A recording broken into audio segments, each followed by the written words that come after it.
All right. Good evening, everybody, and welcome to our Board of Education meeting. I'd like to call our meeting to order at 7:02, almost there. And Lisa, I'm going to ask if you could do the roll call for us.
Thank you. Okay, so everybody has the agenda. I will just share. We have a very robust agenda tonight. It's budget night, so that always is, I told Mr. Butwell, one of our most exciting meetings of the year. But we also didn't want to miss recognizing some of our amazing students and our faculty and a really cool partnership. So we will be recognizing and we will try to go quickly so that we can give you all back the rest of your evening. So I need an approval for the agenda, and I have no additions to the agenda. Motion. Thank you. Can you call out who it is? You got Catherine and Matt? Okay, thank you. Okay, I will turn it over to Dr. Macri for correspondence. Good evening, everyone. As you saw in the packet, a few years ago, the Robbins Family Foundation started contributing to our food services department, and it was $1,000, and then it was $2,000, and then it was $5,000, and then we almost passed out when we got this check for $25,000. Of course, we are so grateful, and it goes towards our lunch debt. If you want to look it up, it's the Robbins Family Foundation. It's in the packet. We are always so grateful. We don't know why they picked Cromwell. When we ask them, they just say they randomly picked us, and they just continue to contribute. So we are very grateful because, as you all know, we have unpaid meals debt. So just wanted to share that with you. And I did send a thank you letter. That's amazing. What I to know. think about how we can thank them. I don't think it's linked No. in the packet, but Oh, it's we got it after it was sent out. Okay. Well, thank you very much to the foundation and to the family for their support. That's pretty incredible.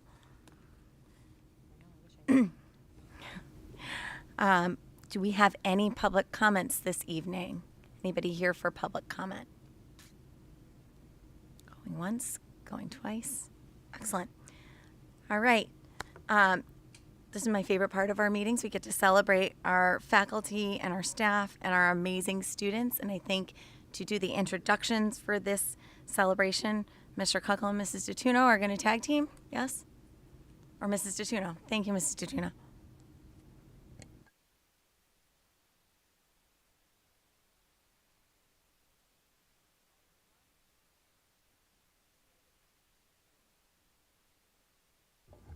That better. All right. Good evening, everyone.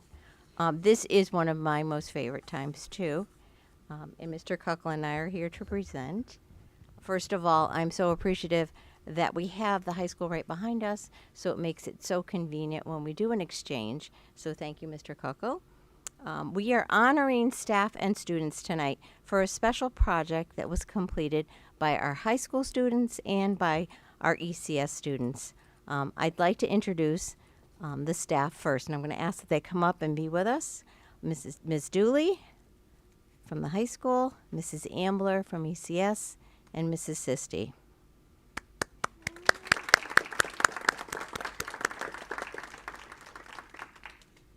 They are going to introduce their students that are here to share with you the Monster Feelings Project.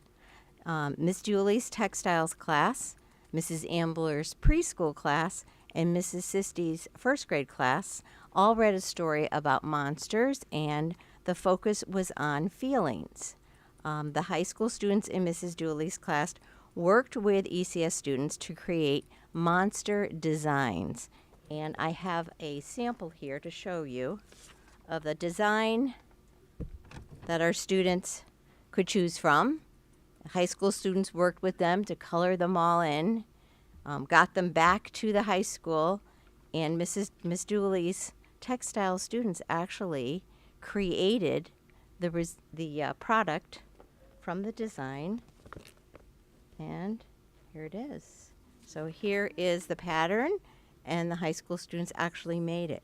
This is really a lot of work, a lot of effort, a lot of collaboration, and these ladies did a wonderful job.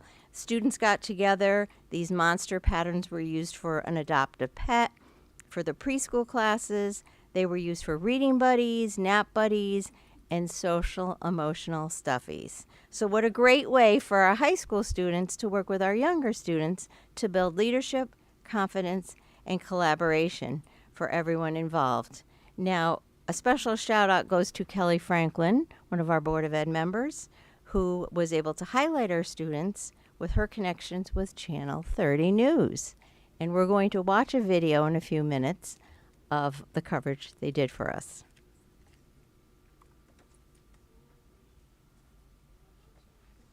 Cromwell. It starts as an idea from a preschooler and becomes a reality thanks to a high schooler. The Monster Project is going strong. We're going to take a look to see how it all came together. So we are doing a monster project today, which is a collaboration project between students at the elementary school and high school students in my clothing and textile classes. And we've been doing this for 3 years now, and the students are at the elementary level read a book about monsters, and they're talking about feelings and how to deal with some of the scary feelings. And then they draw a picture, and from the picture they send up to the high school, and then students in my clothing and textiles class take a look at their pictures, and then they figure out how to bring those monsters to life. Okay, let's hear it. Who's that? Camden. First Camden. The first year we did it 3 years ago, the students absolutely loved it, and it's been a favorite ever since. I have a lot of students that come ask me every year if we're going to be doing this in my class, and so we've continued the tradition, and it's a lot of fun, and you can see the students' faces are tell it all. They're so excited, and it's great to have this kind of collaboration between both levels of students too, and build that connection, so that's really nice. This was the reason why I took the class, because I knew we were doing this monster project, so I was really excited.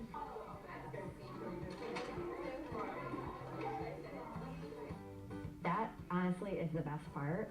I think it's the moment that the high school students don't anticipate how much it's going to affect them emotionally, because it is like a super, it's just really, it's a moment where the elementary students become so enamored with the high school students just in general, but when they see what they've made for them and they're totally surprised, they don't know that it's happening, so they just know that we're coming over to do like a partner activity with them. They don't really know that we're bringing the monsters over, so when we present them, their eyes light up and they just get so excited, and it's really fun.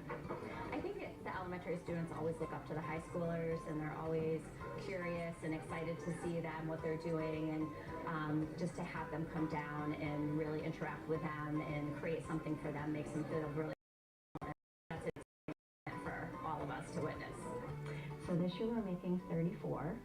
So I have more students than elementary students. So what we've done the last couple of years is we have students make a little, like, adopt a monster, and so we'll have extra for some of the other classrooms, because I work primarily with one preschool teacher, and she has students, a class of first grade students that help her, and since we're not able to do them for all of the preschool students, we do some extras, and then we have like an adopt a monster where the students in the class can come up and take a monster to read with them or do an activity, something like that. So.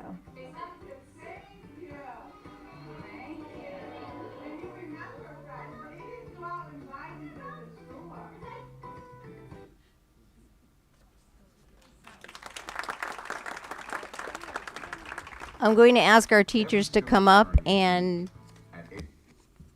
introduce our students.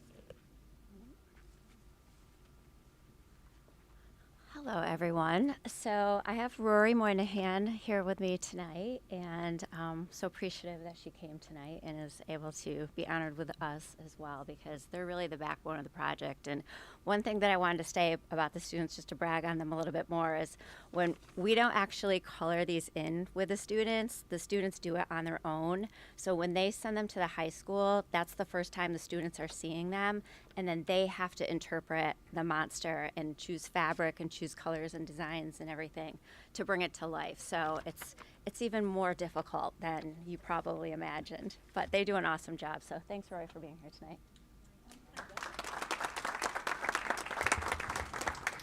And I have a few of our preschool friends who are fortunate enough to be here. Do they wanna come up? Stand up and Bring them up front.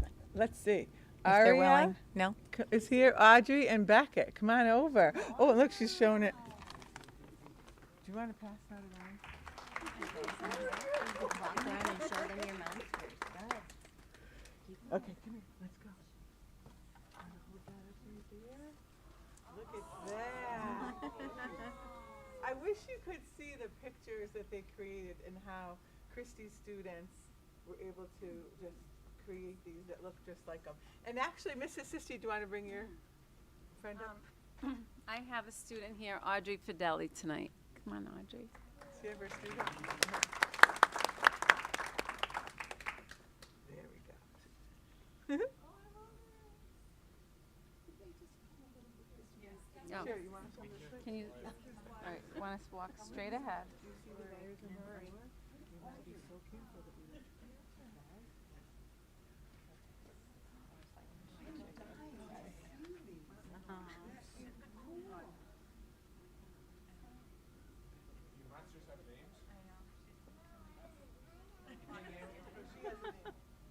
What's your name? What's yours name? Peach.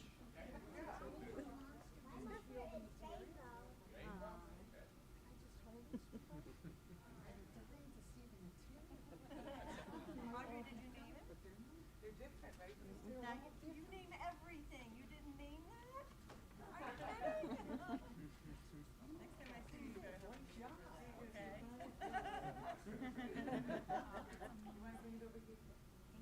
I love the color.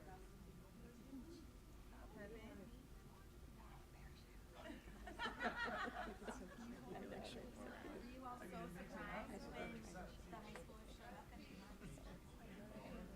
so cool.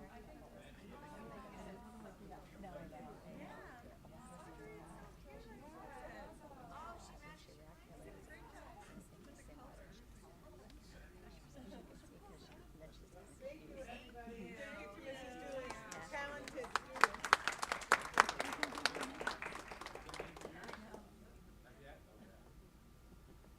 Careful about so many words, huh?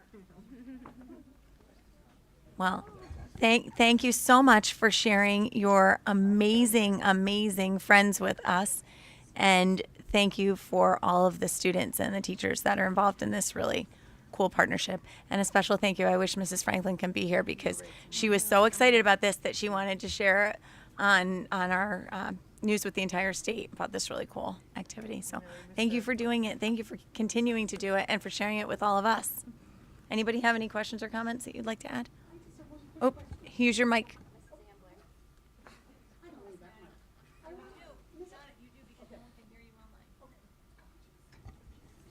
Miss Dooley, is it Miss Dooley? Oh, yes, yes. This is amazing. Thank you. And I have to tell Thank you, you. having taught high school for many years, how much the kids always enjoyed. We called it home ec back in the day, but you did everything from knitting to this. Now, where are you getting your materials from? Because I have, now that I'm approaching my older age, way older age, I have all kinds of things that some of which I'm thinking I don't really want to part with, but I have to. So where are you getting your materials from? Like the fabrics, Yeah. they're not felt. I thought initially when I saw it on TV that they were all felt, but they're all different. Yeah, they're all different. So in my clothing and textiles class, we do several projects. So we do have a supply of felt. A lot of it is donated. Okay. A lot of it was from my mom. Same situation, years and years Yeah. of fabric. But yeah, people donate it, and then I take what I can because you know how overwhelming Oh, yeah. it can be. But yeah, people have been great about donating, and I purchased some things too, just to match specific colors that kids need. But they are able to choose, so they can choose felt, they can use fabric, they can choose Whatever. buttons, embroidery floss, they can 'Cause use I've got thread, they can use buttons whatever. and, so do the kids know how to sew before they come in to your class? I know they were pretty doing it much by not. hand. I didn't know whether or not they would be doing it on the machine. No, it's all by hand. So they do learn how to hand sew. They learn With you? several stitches with me. Yep, we do hand sewing first, and then they do a project first, and then this is their second project that they do. So it's all done by hand. I think it's phenomenal. I think Thank the you. kids are great. Yeah, I they're think the awesome. kids are great to do that. Just great. And just seeing them, I mean, the monsters were one thing, but then the day that they all came together Yeah. and they were reading with them and all that, it was just, wasn't that too cool? Oh, yeah. Like stuck at the leg, like wanted Yeah. to come back to the high school with us. Yeah. Like, yeah, very Yeah. cute. Fun. It's a great thing to Yeah. do. Talk about true collaboration. Well, Thank you. thank you all so much for coming and for sharing with us. We really appreciate you. Okay, I'm going to move us on to reports from our town liaisons. Board of Finance has not met. I think the town council met once, but Mr. Zabrowski wasn't at that meeting, and I watched it, and I don't think there's anything necessary to report. CMS Building Committee, I think I'll send that over to Mrs. Lamb for just a quick update. Right. We actually haven't met since the last time the board got together, so no new updates other than we do need to meet tomorrow as a board for another vote on the PV system. So just a next phase of the project. And we're included in that meeting. Yes. I think Lisa sent out an invite to everybody, so you should have that. And it's a virtual meeting, Virtual, 7 o'clock. 7 o'clock.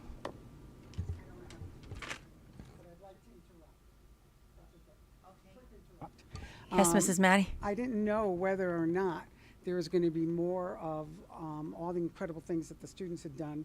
And I don't know if I'm supposed to be reading everything as closely as I am, but along with the high school, I think it has to be mentioned, is the kids who did the shed, which was phenomenal. And the reason I mention that is that my son, who just turned 40,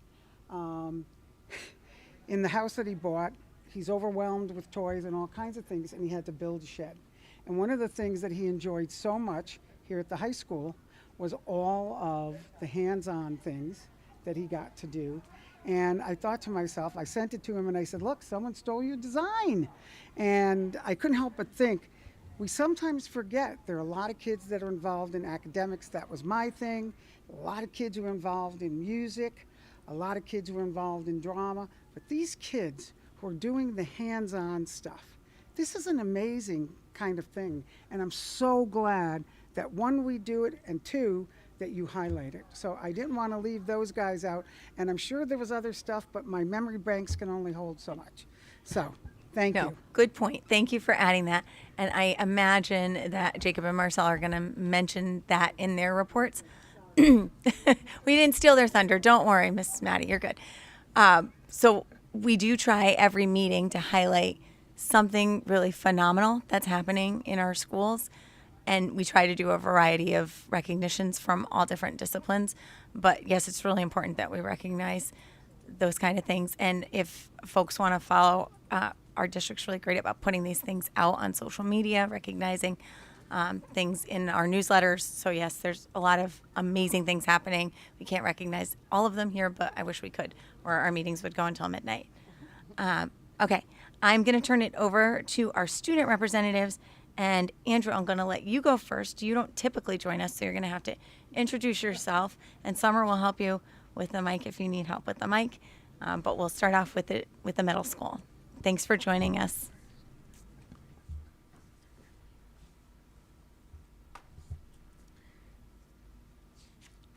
I'm Andrew. I'm filling in for Jillian tonight. She couldn't make the meeting. In the CMS Drama Club, rehearsals for the production of Alice in Wonderland continue with the addition of stage managers and soon the stage crew.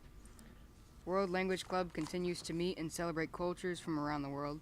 Students recently created and decorated masks to celebrate Carnival. Jazz Band is practicing for their performance on February 4th under the direction of Miss Sales. Art Club had their first meetings of the year with Mr. Glowa on January 8th and January 15th to create many varied works of art. The Ski Club has began meetings for fun ski trips to Mount Southington on Tuesdays, and the Riding Club published its first edition and will meet again next week with Mr. Bozeman to begin producing the second installment. The PTO will host a Harlem Wizards vs. Cromwell All-Stars All-Stars basketball game on March 30th. Ticket sales begin on February 2nd. Valentine's Day grams are on sale now through February 4th. In the sports department, Coach Budzik boys basketball team, led by Calvin Forrest and Jake Barton, and Dr. Bosworth girls basketball team, led by Kayla Morrissey and Brianna Romajali, will finish the season with one game this Thursday against Ram and 2 games next week.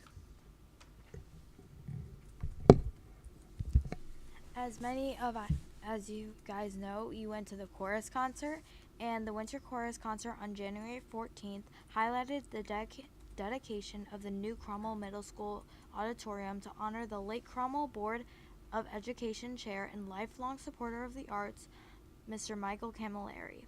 CMS Principal Ann Cocciola, CPS Superintendent Dr. Enza Mackery, former Board of Ed Chair Celine Kelleher, current Board of Ed Chair Elisa Gattuti, Mayor James Demetriadis, and Town Manager Anthony Salvatore all spoke to honor Mr. Camilleri before giving the floor to Terry, Jessica, and Megan Camilleri.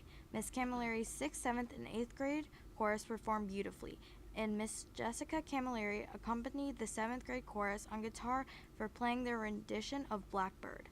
For SOAR on Wednesday, January 21st, CMS will host an assembly to kick off the Great Kindness Week Challenge. There are activities planned throughout the week for the students to show and practice kindness. On Friday, January 16th, CMS honored the lessons and legacy of Dr. Martin Luther King Jr. with an honorary quotation and a moment of silence. On Wednesday, January 14th, CMS students and staff created Valentine's Day cards during what's known as a Valentine for Veterans in their SOAR classes. This is an initiative supported by the partnership between CMS and Cromwell Youth Services.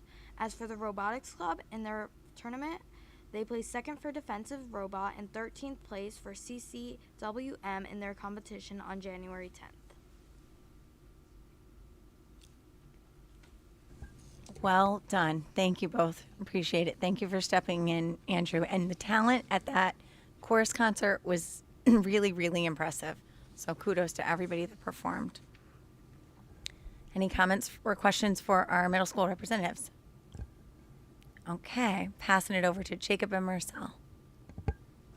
2026 is already off to a fantastic start. Mid-December, Mr. Borgia and his class did finish the shed, and they're planning on creating another one in the spring with the better weather. On January 7th, the class of 2030 got their very first tour of CHS.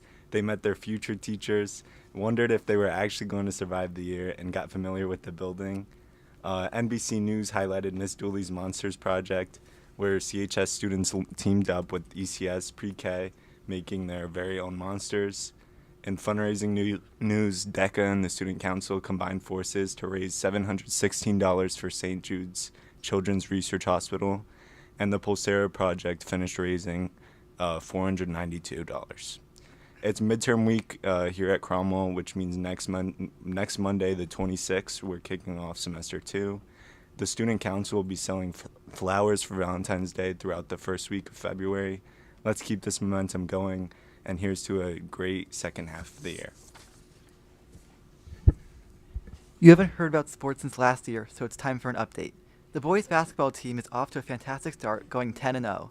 Last Thursday, they played at Coggin-Chalk and came away with a 48 to 34 win. They're playing right now versus Hale Ray. Their next game is on Friday at Old Saybrook. The girls' basketball team has a 6-3 record with a recent win over Coggin-Chalk as well, 41 to 36. They play today at Hale Ray, then on Friday. Then they have a home game versus Old Saybrook. The boys and girls indoor track teams have been doing great too, with several records already being broken. The next meet is on Thursday at Hill House High School in New Haven. Next time, I'll provide further updates on basketball and indoor track seasons. Thank you. Much appreciated. Any questions or comments for our high school reps? Go ahead, Catherine. Mrs. Russ. Jacob, I know you're not a sports person, but I absolutely love your sports updates. And I'm sure this wasn't told to you, but I did want to share that a senior on the track team, Nasir Andrade, has Connecticut #1 for the 600 meter, the Connecticut #3 for the 300 meter, and U.S. #7 for the 600 meter. I've seen him race multiple times, and I actually saw him at a couple of meets, and he knows literally everybody, and every single person has positive things to say about him. He is a wonderful representation for our school, and he is knocking it out of the park. So I just want to give him a special little shout out because Absolutely. I don't know if we've ever had a Cromwell student ranked #1 in the U.S. So it's super impressive. Awesome. He was so fun to watch. That's awesome. Thanks. Anybody else? All right. Well, a collective good luck to you two and to your colleagues who are taking midterms this week. I know the stress level can be up to here, so you have all of our support and we're cheering for you, but get to bed early and study hard. Thank you.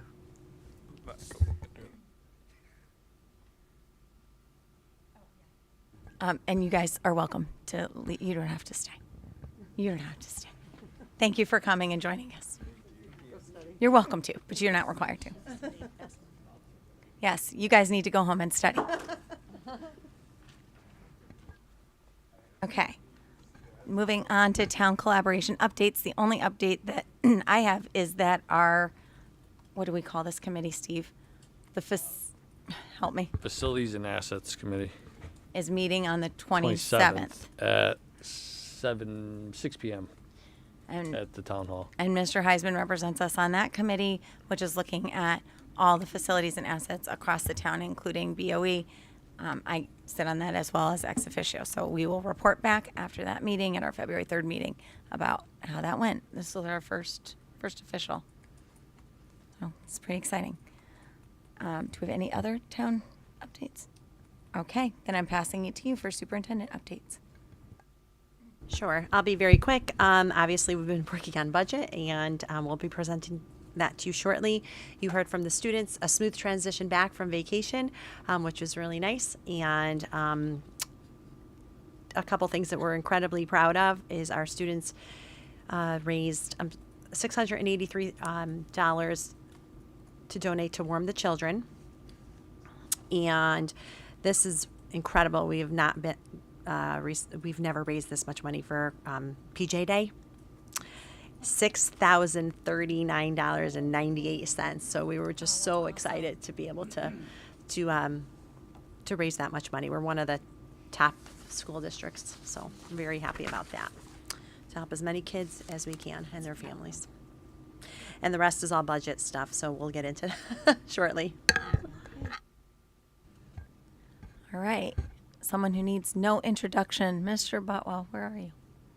Oh, we are very excited. I'm very excited that you're very excited.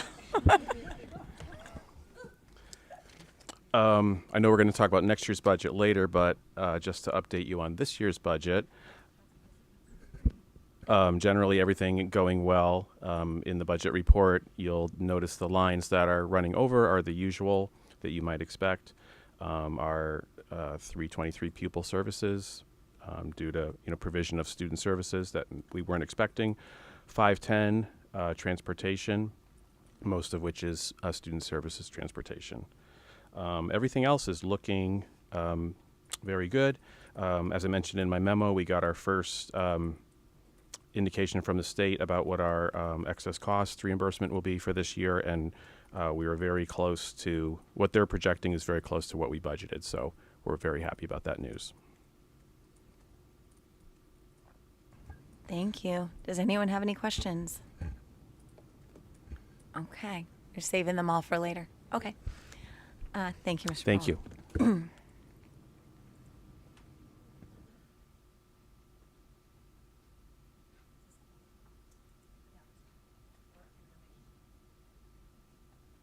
Okay. All right. I'm going to run through new business relatively quickly.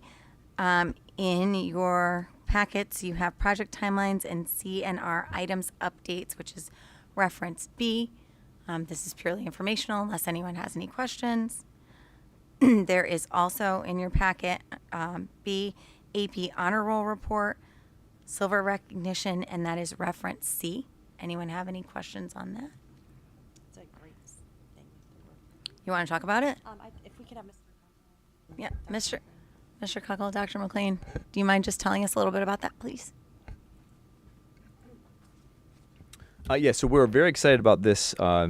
They've started this. This is the third year now of an AP Honor Roll system. The first year we were bronze, last year we were silver, and this year we were silver again. However, there were two indicators where we moved way up. One was a platinum, which is the highest you can get. The other was gold. And the platinum was for essentially the kids in the graduating class, the number of them or percentage that took an AP class in 9th or 10th grade. So we were excited about that because that was some intentional planning. We intentionally shifted AP Gov to open it up to 10th graders. We intentionally added computer science principles, which again hit 9th and 10th grade.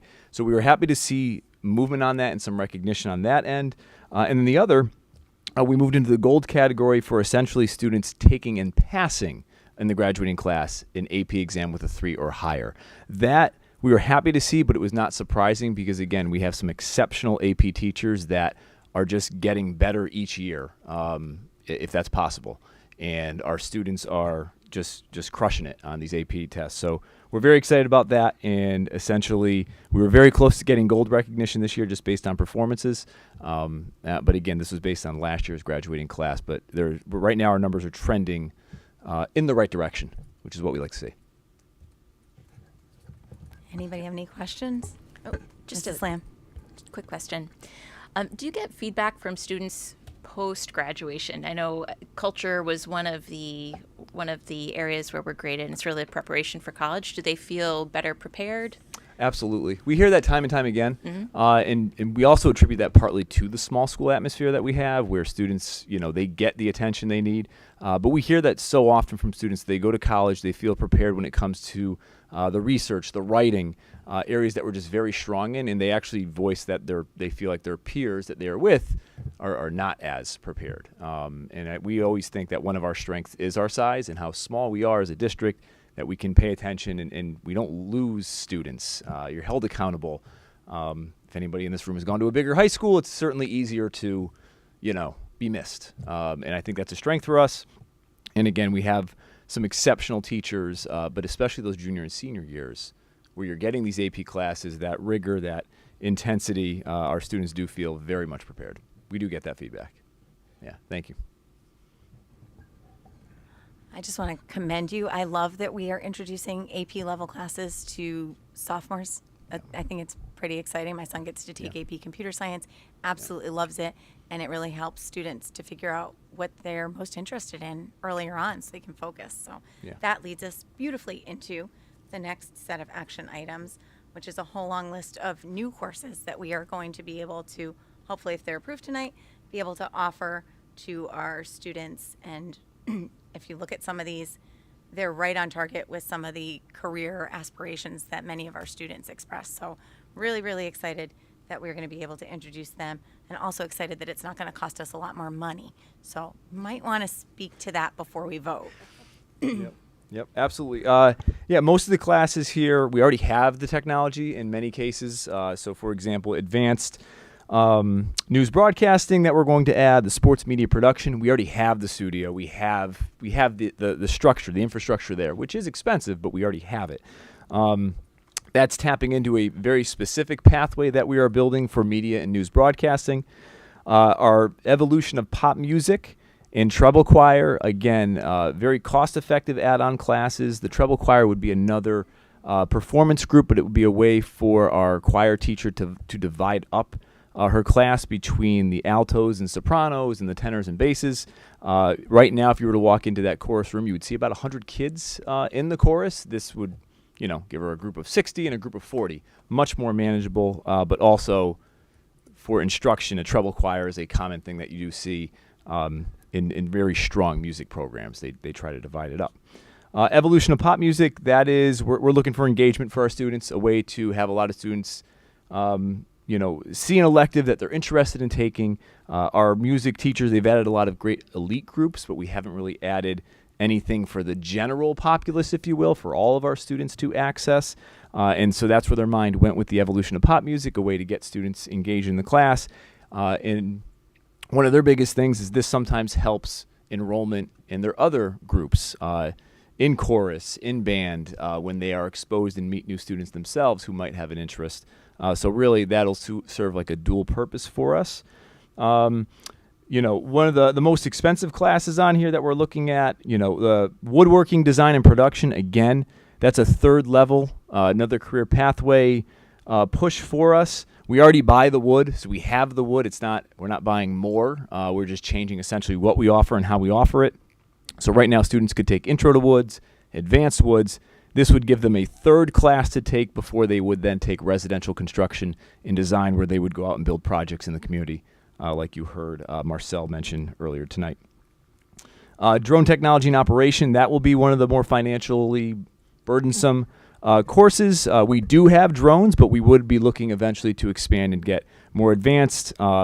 This class would look at a technology right now that is used by literally every group, agency, entity, and one that is very important in society as we move forward.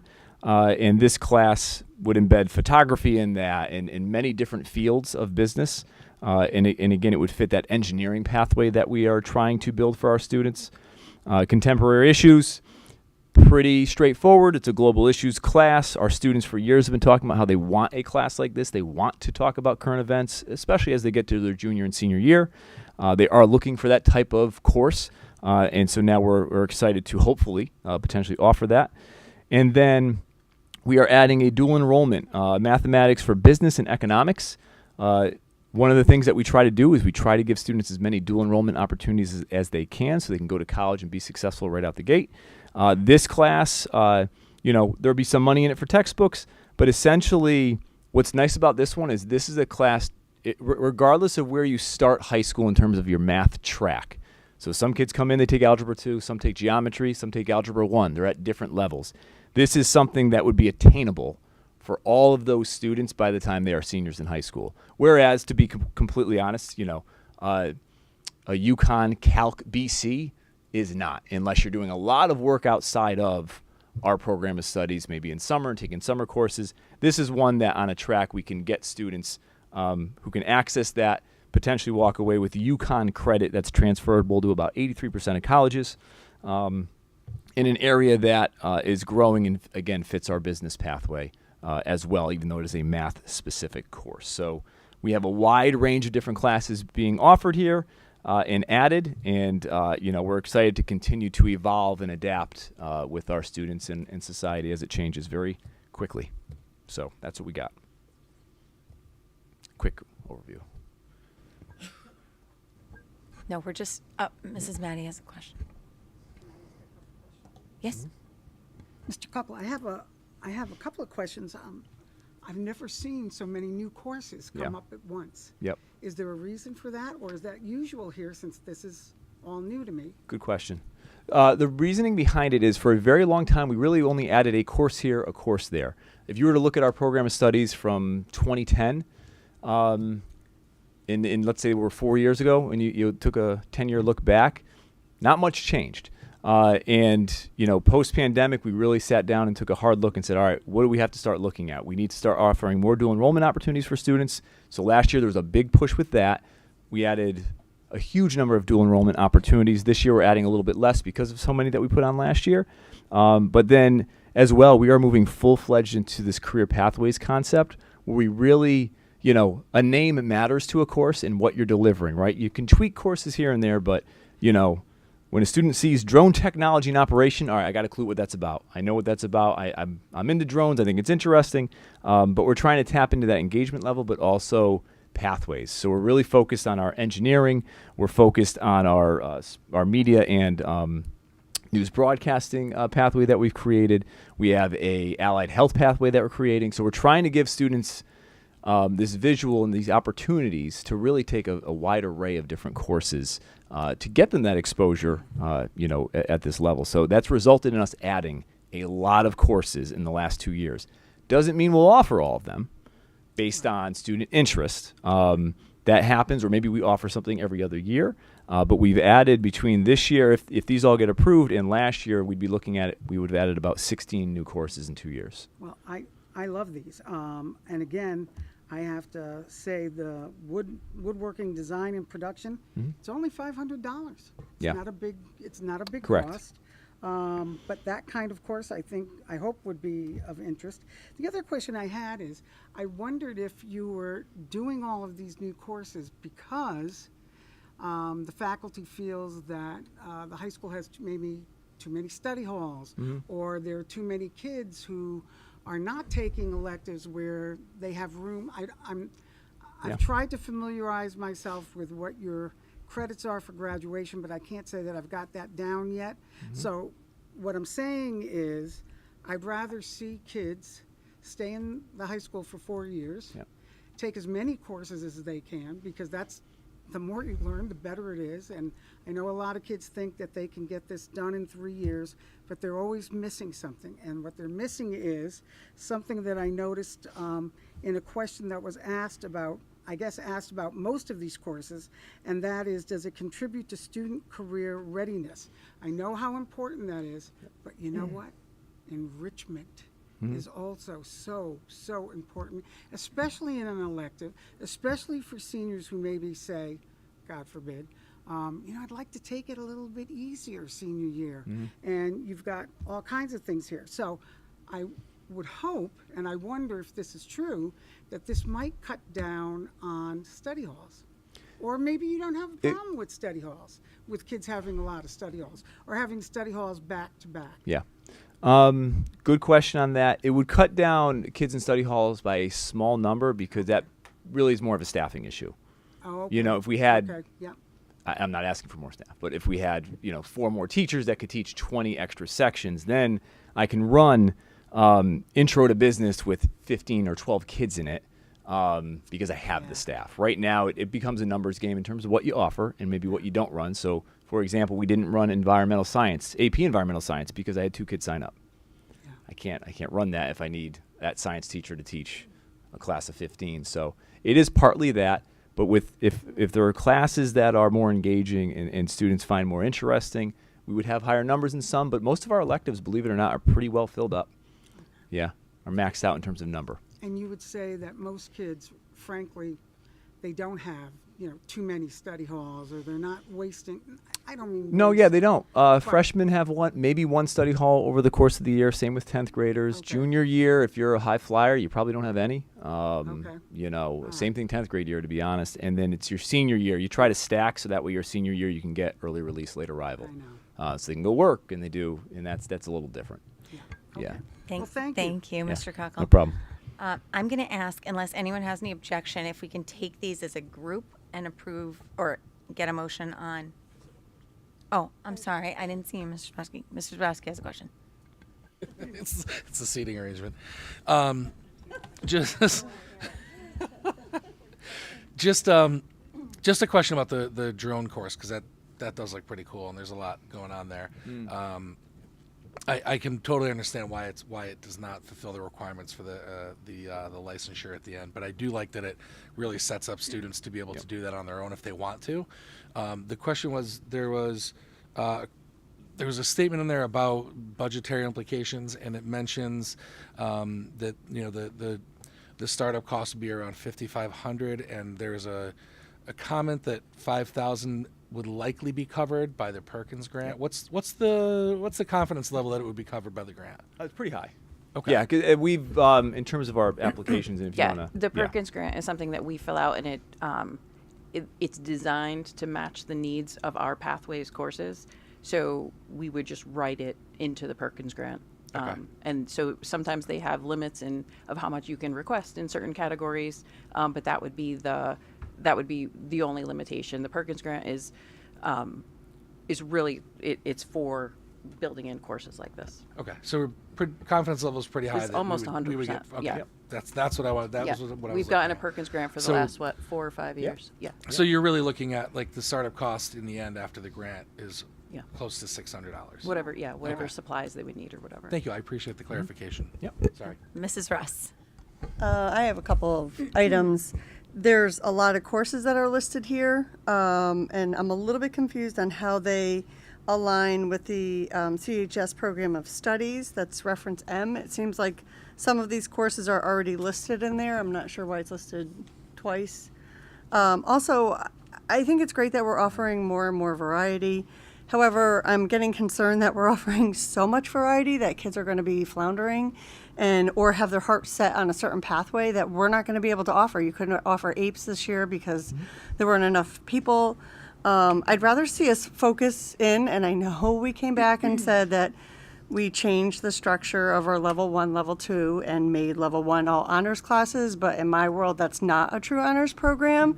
I think that we should I would like to see us look at some of our core courses, English, maths, and make them an honors class for kids who are more elevated. That would be a smaller percentage of our students rather than the volume that comes through level 1, which we now call honors. So I do have a lot of concerns about the large variety of courses and what it looks like. It just seems like we're offering so much that it's difficult for students to figure out which path they want to take. So I'll tackle the one at a time. Is the leveling question, Catherine, about freshman year? well, you told us, was it last year or the year before, Yep. that our level 1 was going to become honors and level 2 was. Yes. Well, yeah, but that's like a name change. So we still have AP, we still have honors. Yeah, and but we it's have not a true honors if a majority of students are able to take the class. electives. So our For core electives? classes, yes. So our core classes are still leveled. that They're still way. leveled. Yes. I'd like to see us take some of our core classes and pull some of those out and to be honors. So there's not, like our English classes, our Yep. math classes, we can offer some to freshman students, to sophomore students. I just don't see why we're not doing that right now. Dr. So, McLean. Catherine, one of my real goals is to try to look at the International Baccalaureate curriculum, which would do just that at the high school level. There's a little bit of a cost involved, and we have had a lot of balls in the air with NEASC and a lot of things, but it is something that I've seriously been considering for the last couple years.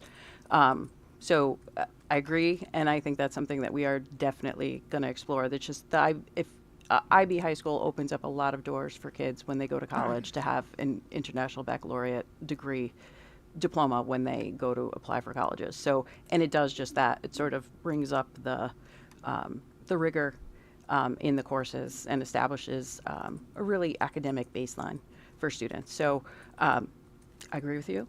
And I think hopefully you'll see some movement in that area. I mean, it's something that I've been fairly vocal about since I've been on the board, even in our policy, mostly in our policy committee meetings, which are not in that. But it's been a big frustration of mine that we don't have that. And I really think we're doing a disservice to a number of our students by not having that. So I would like to see that put in, and maybe we can talk separately so you can give me a better understanding of what that might look like. But again, I still am concerned. Like, I understand that we're not going to offer these all at one time. They're not going to be offered. You know, a few years ago, we also discussed we didn't have enough teachers. We were running short on teachers. We've supplied them all. How is this going to look with our staffing, and how are students going to feel when they've been wanting to take this one class, but it's not offered, or it doesn't fit in their schedule now that it is offered, and there's more frustration that might be coming through. Have we thought that part through? Yeah, and that's we have that now. Nutrition and food production is the most popular class at Cromwell High School, right? 300 kids request that every year. We can meet the needs of maybe 80. The goal there is, all right, maybe you can get it at some point. So we absolutely think of that. We also think of the fact that you have electives that have low enrollment, right? So yeah, we didn't run APES for, APES is AP, Environmental Science, we call it. We didn't run it because it had 2 students in it, but that means we only had 2 students interested in taking it. So even though that's maybe a valuable elective, that's what we have VHS for, virtual high school, where you can take it that way. You know, so you're looking for, you want to engage students. We want students to be interested in the classes they're taking. This doesn't impact, it doesn't negatively impact staffing. It actually positively impacts staffing in terms of that choice for students. Over the course of their 4 years, they'll have that opportunity to take some of these classes if they want. It gives students more choice. I think if you look at our program of studies, you might think, oh, we have a lot. Kind of, you know, we kind of have a lot. You know, we can always be doing more and giving more opportunities to students. You start looking, you know, from my lens in my world, all I do is talk to other high schools, look at other high schools and what they do. They offer a lot.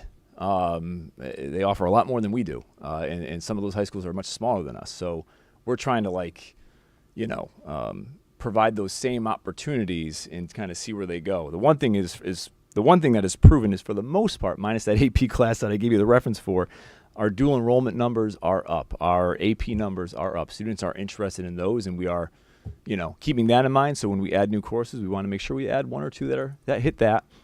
But we have a huge segment of our population that, you know, are looking for other things, other options, and we're trying to better suit them as well. So we're trying to balance a little bit of everything. But I'm not worried about staffing at all in terms of this. It's just a matter of, you know, just because you've run this same class and you've had it for 20 years and enrollment's stagnant doesn't mean that you have to keep running it. So we kind of... These are replacing some of the classes for sure. that we've had, which is what the program of studies is showing, correct? Mm-hmm. Okay. Yeah, and like piano is a good example. Piano's a low enrollment class, right? I mean, you have 5 students, 4 students every year. It's not a huge number class. Whereas, all right, now you replace it with evolution of pop music, so I'm going to go from servicing 1 teacher servicing 10 kids all year to 1 teacher servicing maybe 50, right? And that's where we see a bigger bang for our buck with that. Yeah.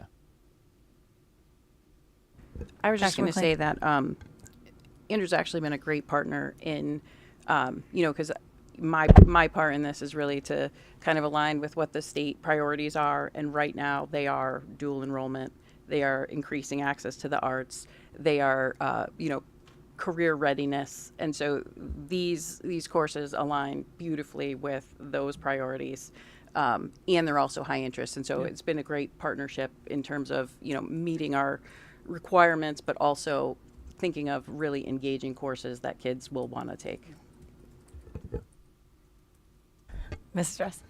Last question. Are we, in order to help our students navigate this, are we having them meet earlier their freshman year and with their counselors in order to determine what the best pathway is and gain what their better interests? Have we changed our counseling towards our students so that they have a better understanding of what's being offered and what path they may be interested Yeah, in so we taking? have that new position that was created last year. Thank you. We have a career connections class that all freshmen go into.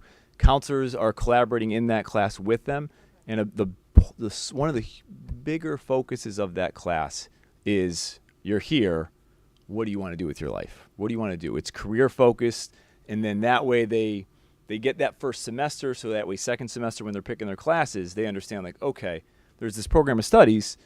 I know right now I'm currently interested in being a doctor, or I'm interested in, you know, this field or that. That would then help them pick. Yep, they go into those classes, and absolutely, yep. Okay. Anybody else have any questions? Okay, Mrs. Lamb. Are you finding with these new course offerings, are we retaining more students in the district because we have more options available to them?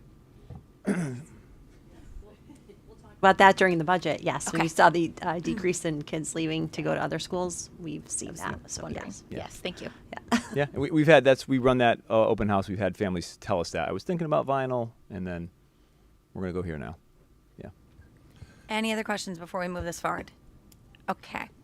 My recommendation would be that we take these not individually, because we'll be taking a long time to vote, but we take action on C through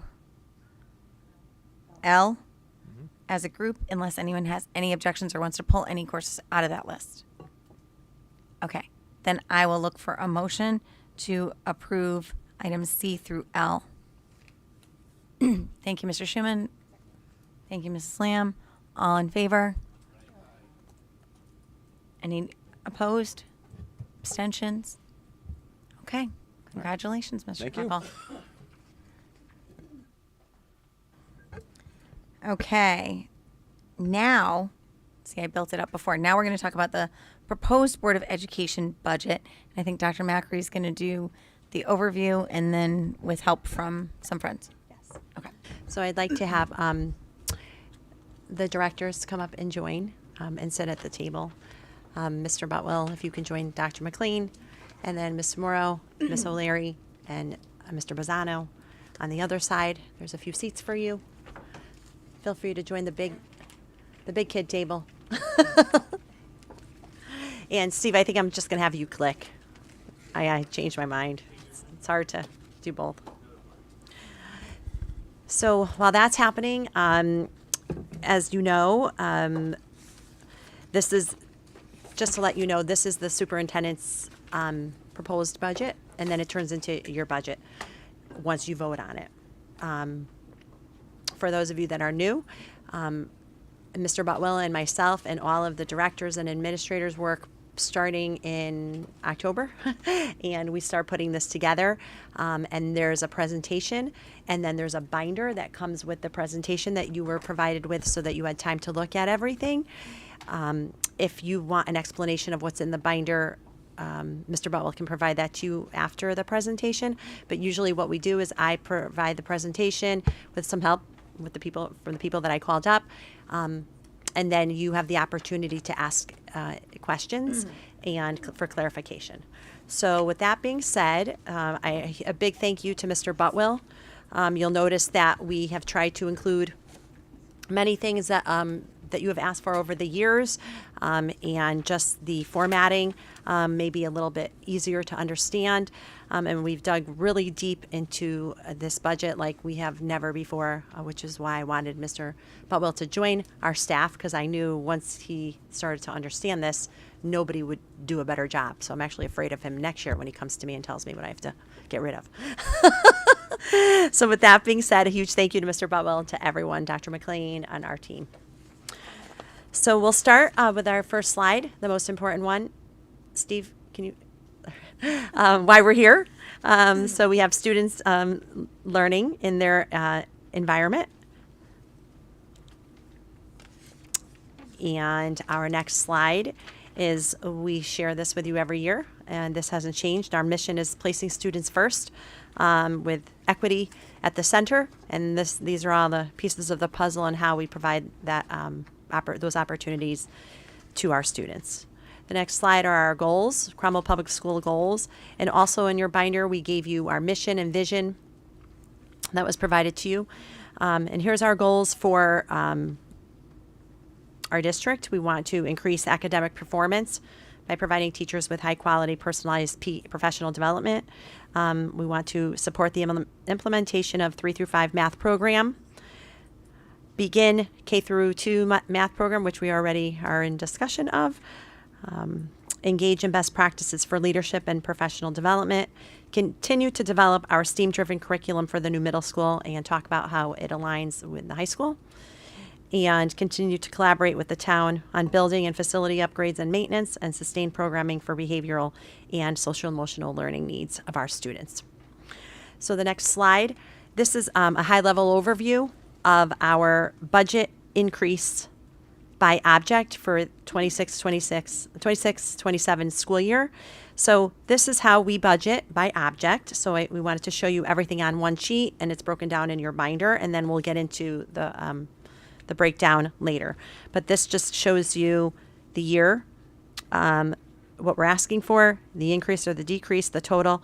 And you'll notice as we move on that if you add the first 2 lines together, that equals about $2.4 million. And our request, you'll see this theme throughout the entire presentation, is about $2.6 million. So most of our money goes to salaries and benefits. And The next slide is a pie chart. This is budget by object, so you have a nice visual of what we're asking for. And again, you have 76% making up salaries and benefits, and then it's broken down for you. The next page, for those of you that like bar graphs, it's the same information, just a bar graph. Those of us, like to show it to you in many different ways. We're all different learners. The following slide, our LEA, so local educational agency. That's you, all of us, public school system. These are our drivers. This is what makes up, the first two obviously make up most of the budget, salaries and benefits, and then student services, transportation, energy, and utilities. We'll talk a little bit about that. And state mandates, usually that are unfunded. Moving on, we have the bar graph increase and decrease. We had some decreases by, we're starting to reap the benefits of the things that we have done 2-3 years in a row, which Mrs. O'Leary is going to talk to you a lot about. We're starting to reap the benefits of making sure that we provide the best services for our students with special needs, and yet having it become a cost savings as well and keeping our students in district. So as we move on, the budget summary. So this just tells you the 24-25 adopted budget. And we show you that because that was our last budget that we've actually completed a year. We know the beginning and the end and how we finished it. We've been fully audited. And I'm going to break that down for you later. 40,600,000. Oh, I think there's an extra zero. My gosh, Chris, how many times did we look at this and we didn't catch that extra zero? 1,000,000 times, which was a 6.03 increase of last year, and the year we're operating in as today. And then we're asking for a 6.61 increase. So that's about $2,683,399. And we are going to dig deeper into what makes up that. And I'm sure as you prepared yourself for tonight, you noticed that a lot of it has to do with benefits, which we have a lot to talk about. The following page, reductions. There were other positions, other things that principals, directors had asked for that we made cuts to just get us to the 6.61. Can we live without these positions for another year? I'm sure if I look to the right of me, I'll see heads shaking no, but I believe yes. Oh, I could see that look from her face. I could see that look on Mrs. Bigington's face from I'm only kidding. Oh, no, I always do. They're used to it. Salaries and objects, okay. So they're used to it. I do it to them all the time. They know I love them. So talking about salaries and objects, and Steve, you can move on to the next slide. So this is our drivers, obviously, right? Bargaining groups. This is where we are. And then our new teacher contract we just negotiated begins in July 2026. We did a great job. Our teachers are happy. I wish we can give them double. I think they deserve every penny that they earn. But we did negotiate a good contract, as you saw at our last meeting. So the next page tells you about our collective bargaining agreements. We have a break. Oh my God, we have a break next year. It's so nice. We're not negotiating any contracts next year, but this just tells you all the cost shares for the district and the staff, how much the district has to pay for premiums and what they are paying, what staff members are paying. The following is a slide for new staffing that I've been talking about for a long time, and Dr. McLean has been talking about for a long time, and I said in due time we will the data will show what it shows. So as we showed you the data, and we have a gap in math performance. We also have a K through 2 ELA specialist, and we have 6 through 12 secondary ELA coach, and you saw the benefits that we reaped. So Dr. McLean is going to dig a little bit deeper into that as to why we feel that that is the direction we need to head in for our students to improve math performance. We also have 2 FTEs for full-time employees, FTEs, registered behavior technicians. We want to keep our students in district. We want to be able to assist our teachers and staff to assist with behavior training, and there are people that know how to do that, and those are RBTs, and we'd like to increase them by 2. And then we have 1 FTE of a custodian and grounds.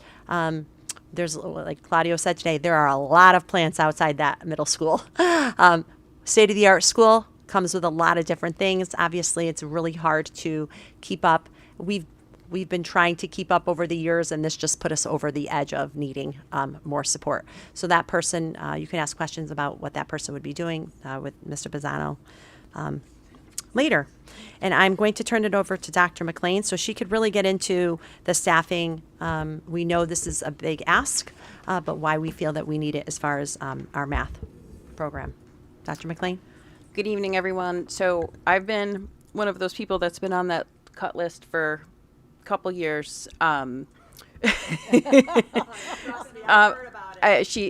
Macri has heard about it.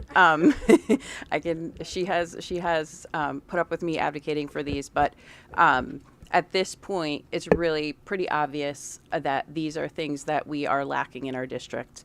And so I included for you, it's really about math at this point. We have these positions for reading. And when I came here, there was no K through 2 math specialist. We have a K through 2 reading specialist. And it really shows that person really is working directly with students. So that is someone that works with our most challenged students, our intervention students, oversees the intervention program, does assessments and analyzes data and makes sure that programming is appropriate for students when they're in small group, and also works with teachers in the classroom to help provide tier 2 instruction when they're in the classroom with the teacher. And these are our babies. This is where, we want to make sure that they're getting those foundational skills and those mathematical concepts early, so that they are not in intervention for longer. And the truth is that the earlier you intervene, you hope that the earlier they will be able to exit from an intervention program. So moving on to our district math goals, just to kind of start in that first box, we've been doing this for the last couple of years, but it's been fairly successful. We identify 50 priority students per school, and we really monitor those students. These are students that are cuspy, and we want to make sure that we get them into proficient. These are not our neediest students. These are almost their kids. And we want to make sure that we don't miss those kids. A lot of times we spend a lot of time on our intervention kids, and those kids that just need a little bit don't always get the attention that they need. So this is a way for us to put those particular students on our radar. The next thing is targeted small group instruction. This was something that we really focused on post-pandemic.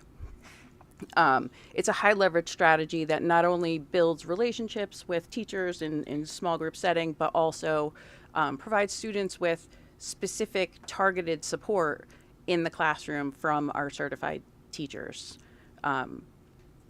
Last is we have done quite a bit, and it was particularly successful at the high school. We're trying to extend after school programming for math in particular, so that students can stay after school, get some support, whether it be SAT or Smarter Balanced or just math in general in K through 2. We've really been trying to establish programming so that students have an opportunity to get some extra support. As an admin team, I think I've been in more classrooms this year than I have ever. We've been really trying to do walkthroughs and provide teachers with targeted, actionable feedback, and utilizing coaching, and really kind of shoring up our walkthrough forums and making sure that we're giving consistent feedback. It's been really successful. A lot of this started when we were implementing the reading program, and now we're really trying to carry that over into our math program as we work to build our math programming at this point. We have, and I'm sure if any of you work in schools, building thinking classrooms has been something that is, there's been a big push for this in collaborative problem solving, so students can work together and they can be thinking and not necessarily on problems that have one answer even, really looking for patterns and things like that. And lastly, to reinforce fidelity to the district curriculum. So we have a curriculum. We want to make sure that we're following it. And, you know, sometimes, especially in math, not only is there a shift in curriculum, but it's also a shift in pedagogy, so the way that we're delivering the curriculum. And so sometimes that takes a little bit to kind of get into practice, because it is a different way of doing things. As much as it is also what they're doing differently, it's how they're doing things differently. Lastly, program development and assessment. We've done things like launch a school-wide math problem of the week, and we've worked quite a bit on our MTSS, which is our intervention program. We've been really working on establishing measurable goals and doing some very consistent and reliable progress monitoring. We have tried to implement blended learning programs across K-12. We're really trying to hone in on which programs are the best programs, and reducing programs that are really game-based. Also really mindful at this point of how much time students are spending on computers, and so making sure that the programs that they are exposed to are worth the time that they're on it, as opposed to just being on a computer. And the last one is just kind of straight up strategic test preparation for grades 3 through 11. We look at a lot of data, we analyze a lot of data, and really when we look at that data, that's how these goals come about. There's a lot of I introduced you to my instructional leadership team at a meeting, and I can't begin to express how important that team is to pushing forward progress in the district academically. You can go, Steve. So these are the two positions that I'm looking for, just to kind of give you an idea of what these positions do. Secondary numeracy coach works with both math and science. They work in and out of the classroom with teachers, so at times they will push in and model lessons or pull a small group. Other times they are meeting with teachers to do planning, and then the coaches will go in and observe a lesson, and then they'll provide feedback. That's what we call a coaching cycle. They develop a lot of resources for teachers. They do a lot of modeling, and they're the ones that sort of lead our professional learning communities, and they sit on the school leadership teams. These are our teacher leaders, really. And just so recently we had to revise our teacher evaluation plan, and a big part of that is that teachers really get a lot of say in what their professional goals are. And this is a really great thing, except that it makes it difficult to provide individual professional development to every single teacher. So that's really where our coaches come in, because they're working with teachers on the things that they've chosen to work on, and they're really building their capacity as teachers, whether they're an expert teacher that's been teaching for 25 years or a brand new teacher that is just out of college. We've really tried to instill a continuous improvement mentality in all of our staff, and these coaches are inlet for making sure that teachers are getting that personalized professional development. The K through 2 math specialist I talked a little bit about. They oversee our K through 2 intervention program. They will be integral to supporting the K through 2 math program implementation. Jen Jones, who's our reading specialist, I don't even know how we would have done it without her at ECS. She did a great job, and we are now doing that in math, and this is something that is really important to making sure that we have a really smooth implementation. And just to mention, we have this position for reading and not math. Here's some data. We've had some really great data. There are also some things when we look at data that we know that we need to improve on. And so this is what's driving my need to make this request. We're ranked 9th out of 24 in our DIRG for overall performance. That's too low, if you ask me, and I think that we absolutely could be doing better than that. And we have only 54% proficiency on Smarter Balanced Math Assessment, which is in grades 3 through 8. So that's just over 50% of our students are proficient, and that is not enough for me, and I don't think any of you either. Grade 11 proficiency, this is on NGSS, declined from 57.3% to 45% on last year's assessment. Grade 8, which has been something that we are really focused in on because math in particular declined from 46.3 to 43% on Smarter Balanced, and they showed a year-over-year decline from 49.1 to 43%. And it's not the students, because in contrast, in grade 8, the ELA scores increased by 9% and the cohort by 9.3. So that really shows you that, you know, we've got some work that we need to do, and we need some resources in these areas.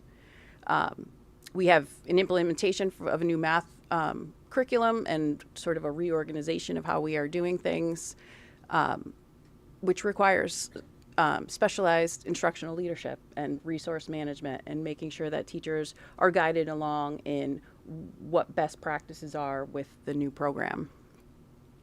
SAT performance, this is something that I know Dr. Macri will tell you that I have been talking a lot about.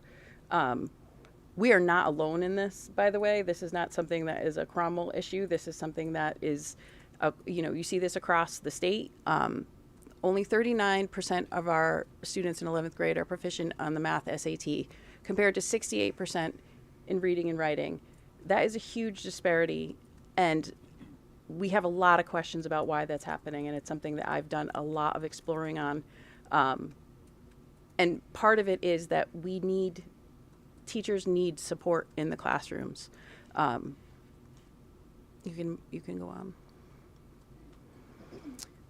These are just more justifications. We have this support for reading, new implementation. The other thing that a K through 2 math specialist would be able to do is to work with our interventionists. So we have several interventionists, but that this person would be able to train those interventionists so that they are more effective when they are working with students. Support implementation of building thinking classrooms. Our M-class proficiency, so this is our K through 2 math assessment, was at 46%. I talked about the oversight of the math program, but this also will allow for more students to be certified, serviced by a certified teacher, which really is, I mean, we have our most challenged students. They really should be serviced by a certified teacher, and currently that's not the case. We just have interventionists working with them. And we have a new interdisciplinary play-based curriculum, which math is often integrated into that, and so that would add another layer of curriculum development for our play-based curriculum. Dr. McLean, it's very comprehensive. Moving on to Object 200, which is benefits. So we have a 25% increase. That is a number that we would like to not go over. We want to be a lot lower, but today we had a conversation with our broker through Alera, and he's going to be joining us for our February 3rd meeting. He's on the agenda, so you can ask all the questions that you would like to ask myself, Ms. DeMoro, and Ms. Rosano. We're on the call while Mr. Bubble was working on the audit. So we were trying to split ourselves up into a few pieces. We were told today that if we were to stick with Cigna, that as of today, the increase in our benefits would be 52%. So Cigna came out with a 64% number. Then we got down to 52% through working with our broker. And it's obvious to say that we are going out to bid to the marketplace, that we provided the census all the information that they needed in order to do this. We are working with the town, but we are also getting numbers separately. So the town has been asked to look into the partnership, the state plan. We are going to look at all of our options before we make a decision. And Ms. DeMoro, did I miss anything? Okay. Okay, thanks. It was an hour and a half conversation. It didn't go as nicely as that, but I tried to be nice. Can you just explain how you can separate from the town to go through this? So basically, the town, we're not 100%, it makes sense for us to stay together. It always does because you have more people. However, what we're have found, and we don't have the breakdown yet. We asked for the breakdown, and Cigna has to give our broker the breakdown. So we should hopefully have that within a couple of weeks. We've been asking for this for a very long time, and we still haven't gotten it. We're told that the town, even though they have less employees, their claims have been higher than ours. However, as a whole, for every $1 that we pay for insurance, Cigna is telling us that they are spending $1.29. So whether it be from town employees or district employees, we 100% don't know. What we're hearing from our broker is that it is more on the town side than ours. So the broker is going to look at us together with the state partnership plan, then with us apart with the state partnership plan, which I don't think really makes much of a difference, but whatever. And then we're going to go out to bid to the 4 companies right now that are left in for us to utilize. And we're going to do it together as a whole, and we're going to do it separately. Mostly because the town employees would like to investigate, the unions would like to investigate more about the partnership plan. What I am understanding as of today, and you can ask more in-depth questions when Dave Caslin comes here on February 3rd, is that if we, as the board, because our contracts are so different, if we were to switch to the partnership plan, the state partnership plan, it may be a savings to the district. Right now it's at 25%, and they're most likely going to be going out to bid, and they use Anthem. However, it would be a greater cost to our staff. Now, we're talking about people that no one will see their raise, their GWI, because it'll be going towards their insurance. And we don't want to do that to our staff either. So this is really a wait and see. And so that's why we tried everything. And over the years, usually they'll come back and they say 25 or 30, and then they come down to 15. And then before you know it, we're at a 3 or a 6 or a 7. That did not happen this year. So the next page gives you if we were to get, we did a really good job this year with our budget. Mr. Butwell and I were jumping up and down, and then we got this news. We wanted to cry. So we just have to wait and see. So by February 3rd, Dave Castle will come here. He'll answer all of your questions. You can have them prepared ahead of time regarding what we're going to do, how we could split from the town, if we need to split the town, are we going to? These are all questions that are still up in the air, but I wanted him to come and answer your questions. And we probably won't have, he is telling us, he did say today that by our February 24th meeting that we would probably know the bids from the other 4 companies.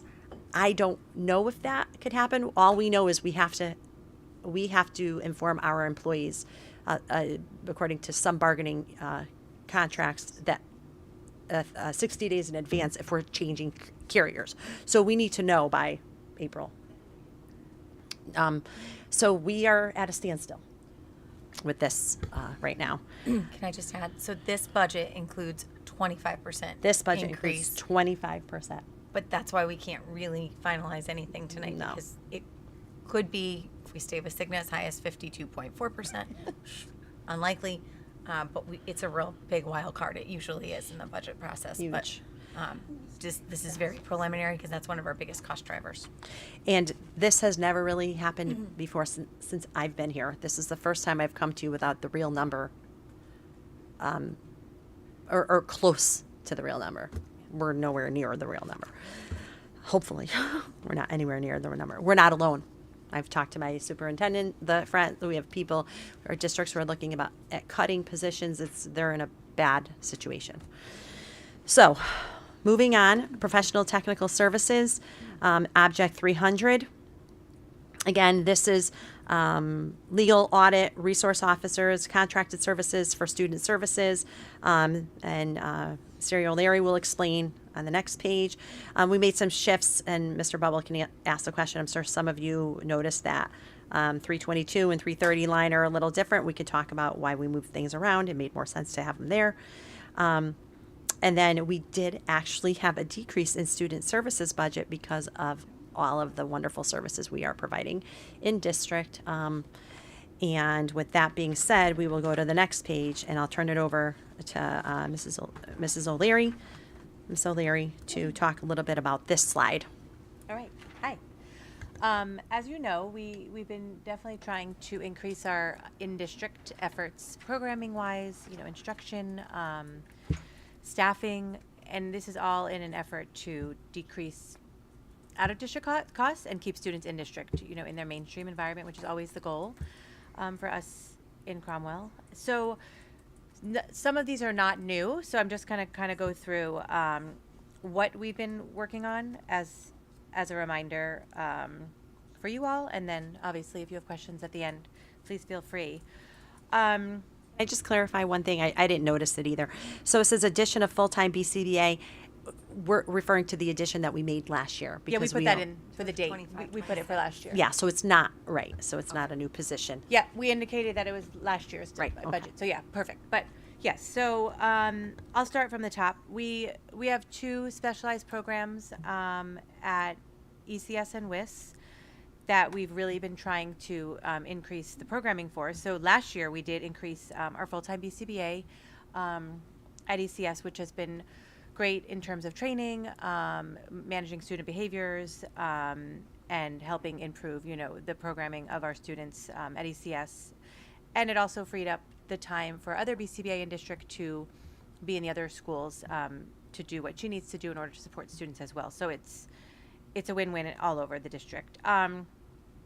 We also would like to add the two RBTs that Dr. McAfee spoke about, and those are registered behavior technicians, and they work directly under the BCBA. So that's in the budget for next year. And again, we would like one of those at ECS and one at WIS to help improve those specialized programs in terms of working with the students that have our most behavioral needs in district, training staff, data collection, and again, all in an effort to keep our students in district rather than having to send them out. We really want to strengthen our in-district programming. To be in line with our new, the science of reading that is happening across the district, we also want to enhance, and have started already to enhance our instruction for our special education teachers so they can provide stronger instruction to our students with special needs. So SPIRE is a program that we've already implemented, but continuing. It's an Orton-Gillingham based program to provide training to staff, as well as Wilson Reading. And we're actually working on Orton-Gillingham training to come here in the district starting this year, hopefully to have about 5 staff trained in district to really strengthen that reading instruction, again, to align with the science of reading, and then continue that to get the real certifications happening across the district. So teachers can really provide that strong instruction, and students can stay in the mainstream and get the instruction they need based on their IEPs. So we're really working on that. It's in the works, and we're excited about the opportunity that we have, to provide to our staff, and hoping that it, helps strengthen programming for our students. I talked about this last year, our credit recovery program at the high school. It's 2 hours a day, 5 days a week that we offer this program to students that may be exhibiting attendance issues, having issues gaining credits because of their attendance.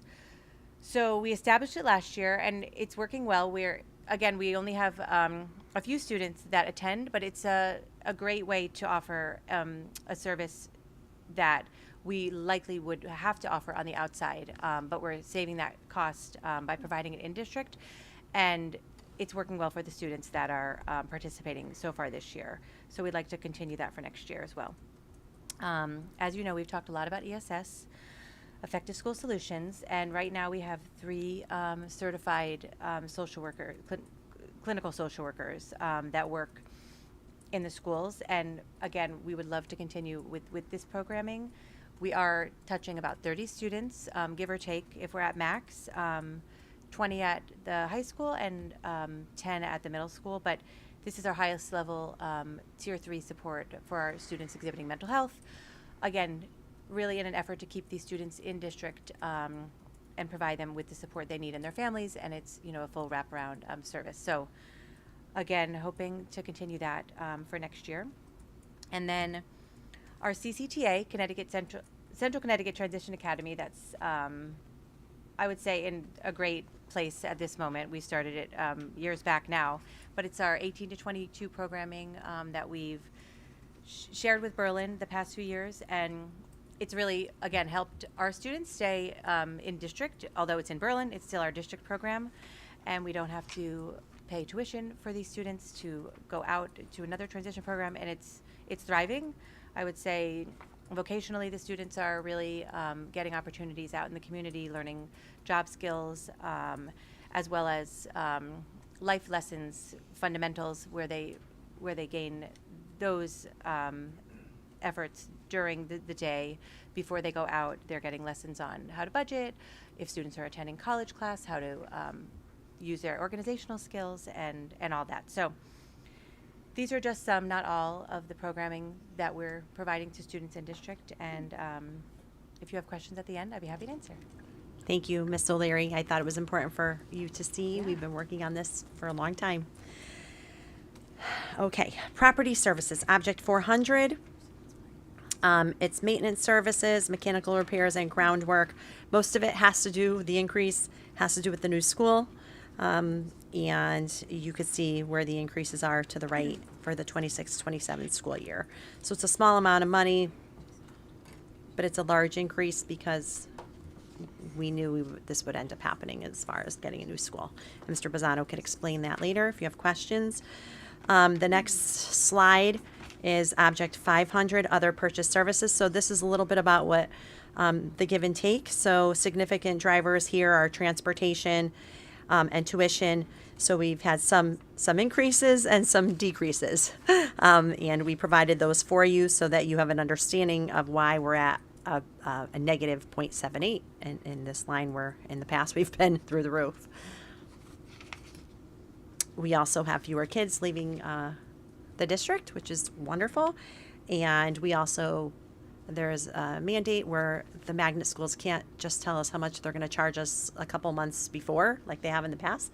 They actually have to give us something that provides us with the actual cost, and they can't waiver from that cost, which has been a huge help to us as well, to be more specific with budgeting.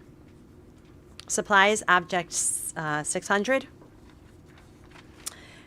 These are non-instructional supplies and instructional supplies, and most of it is utilities and energy. So we'll get into that a little bit.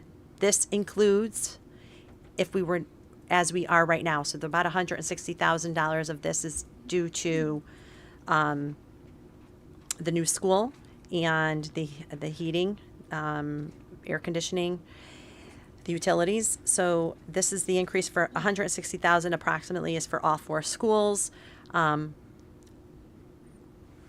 If we were to get the solar panels and they would come in time and they'd be installed in time and we'd realize what we were told by the experts, it would drop between 30 and 50%, but we still would need to include service fees. So you can have questions, you can ask Claudio more about that. But so right now we don't have them, so we can't pretend that we do. So we're budgeting as if we don't have them. The next line is object 700, significant drivers being technology equipment and instructional and non-instructional equipment. Steve and his guys do an amazing job. We have a minor increase. Dues and fees. It's a small, again, when you're looking at the whole big picture, it looks like it's a huge increase. It's a small amount of money. What happened last year we had NEASC. We were part of the review. So when it's an observation year, you don't have to pay the fee. You have to pay about $15,000 in other fees, and it's in a different line. So that was in a different line. We now have to pay our NEAS dues again, and we had to pay them this year. So it was an oversight. So that's our dues are $4,220 for NEAS. So the next slide, I think, is what everyone has been asking for. We did the best that we can, and it's still, we're talking about education funding. So how does Cromwell, how do we educate our students? How much money are we spending to educate our students? With grants and with appropriations from the town and the equalization grant. So we try to give you a picture. We can only do it for 24-25. We can't do it obviously for this year because we're not done yet. So that was our last complete year. We're just being audited and we think we're good. So 24-25, the approved LEA budget was $38,290,244. The town of Cromwell was responsible for $32,724,845. Every town receives an education equalization grant. That was $5,565,399. That went directly back to the town. So the town was reimbursed that money. So the total between those two things was made up the $38,290,244, which is the LEA, right? Money. Then our other funding resources, state and federal grants, title grants, open choice. That's what we're talking about. We don't get all that many, but those that we do get equaled $3,566,409. So together, if we were to combine the BOE budget and other funding sources, that would get us to how much money we spent on our students in 24-25. And that was the $41,856,653. So we believe this could be helpful in helping you understand how much money we spend on our students overall. And obviously, the year this is the best year we could do is 24-25. The next page is just a pie chart that explains all of that for you, for the visual learners. And then the last page is the per pupil expenditure. So we are DIRG G, District Reference Group D, and it's a system of grouping placed on public school systems, and it's based on our socioeconomic status. So districts that are like us in socioeconomic status, just for a comparison. So Cromwell ranks 17 out of 25 districts, and the average district expenditure is $22,837. A difference from the average is $1,200 and less per student. And then the difference from the highest ranking school district is $6,535 per student. And the most important part of our job is on this last page, our beautiful students, and that's them in action. So at this time, I will ask if, Alicia, would you like Mr. Butwell, or do you all feel that after having this binder and studying it, do you feel that you need a little introduction to the binder, or do you feel all set with the binder and ready to ask questions? It's up to you. Well, first I want to say thank you, because I think this was a very helpful presentation, and I like the format that you used this year. It made it much easier to understand. So thank you for the level of detail. I'll just add too, because you jumped right into the PowerPoint, but we did include in your packets, and thank you, because I think you did this because I asked, although it's small and I can't read it. Put your Phil's glasses No, on. these aren't even mine. I don't even wear glasses, but I couldn't read it. Our district improvement plan, which includes all of our district goals, all the action steps. It includes Mr. Butwell also gave us in addition today our mission and our belief statement. I feel like before we even get into the details and the discussion about the budget, we should just remember that this is what we're grounded in, and this is why we do it, and this is really the guiding principles for us making decisions, because our budget is the most significant policy statement we're making as a board. So that's why I asked for these to be included. So if that's in addition to what we typically have, thank you for putting that in. And the budget is fully aligned to what you have in front of you. Every decision that we make about budgeting is fully aligned with the district improvement plan and everything that we just shared. Okay, so I'm going to ask if we want.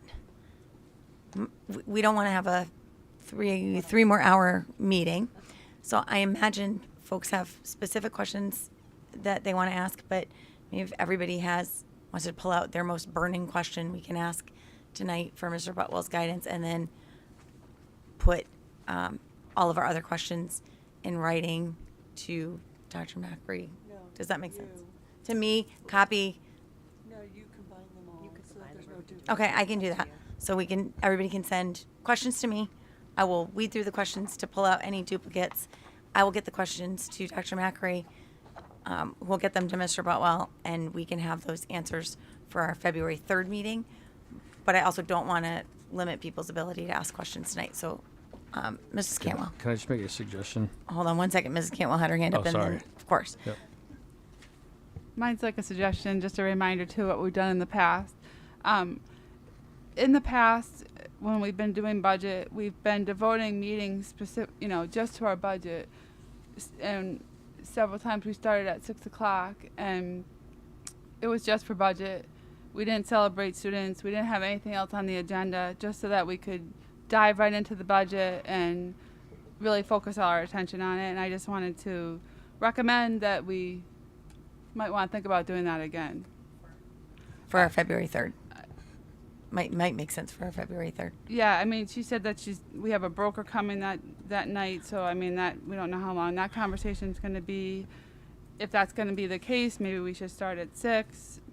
But the budget is so important, and in the past, just for people who are new, we were getting into a situation where we had jam-packed agendas, and it's 8:30, 9 o'clock at night, and we're just starting to go through the budget, and we shouldn't be. The budget requires our full attention, so. It's a good recommendation. We have to have the broker come because those decisions impact our ability. I agree. If that's the case. But starting early. Starting early, or maybe the following meetings, just budget. I'm just putting that out there. Yeah. Yeah. Okay. I'm going to Mr. Heisman.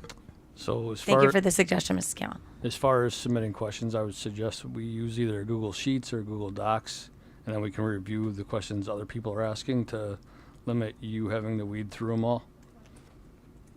Great suggestion. Thank you. Anything that saves me time and having to go through all those questions, much appreciated. Go ahead, Mrs. Ross. Usually we look at our drop dead voting date and then work our way backwards of when we have to vote, when the questions need to be in, when we need to be to Dr. Macri and her team. So when we have to have them all completed by. So can we go through that right now? So the way we're going to do this is we will do our absolute just have the broker, unless something comes up that I absolutely like the courses and all of that I have to do by a certain time. So that had to be, on the agenda, but I shouldn't need anything for February 3rd. Let's hope we don't. We're not going to have, we're being told by the broker that we will have a number by our February 24th meeting. I will be shocked, but I'm hopeful that we do, right? You have to vote on a budget, and we don't have the April date. So it's usually the first week of April, the April Board of Finance meeting where we present. So sometime the first week of April, I'm just looking at my calendar. I'm going to assume it's either April 1st or 2nd. I don't want to make an assumption. We have to ask them to set that date. The following or the following week, the 6th through the 10th. So it's somewhere in between there. We'll have to ask John. They usually don't have it figured out yet. They don't have it. No. So we have a Board of Ed meeting on March 10th. So March 10th would be, there. It's never a final, right? March 10th, you should be voting on the final budget of what you want me to move forward to with, or you want to adopt as your budget. Because right now it's just mine, the administration's. If you can't decide because we don't have the insurance number, we may have to have a special meeting. And that is, we won't know until February 24th comes. And I'll know a week, I hope I'll know a week ahead of time. Dave in the past has come to us on the day we have a board meeting. We give you all the information and then we come prepared with it all changed for you. Mr. Butwell and I will be more than happy to do that if we get that number by that date. Otherwise, we should work backwards from March 10th. So I would say February 3rd is our next meeting. So if you can have all of your questions to Ms. Gadudi, to Alicia, yep, by, I know this is hard, because we have a little bit of time in between. So maybe by,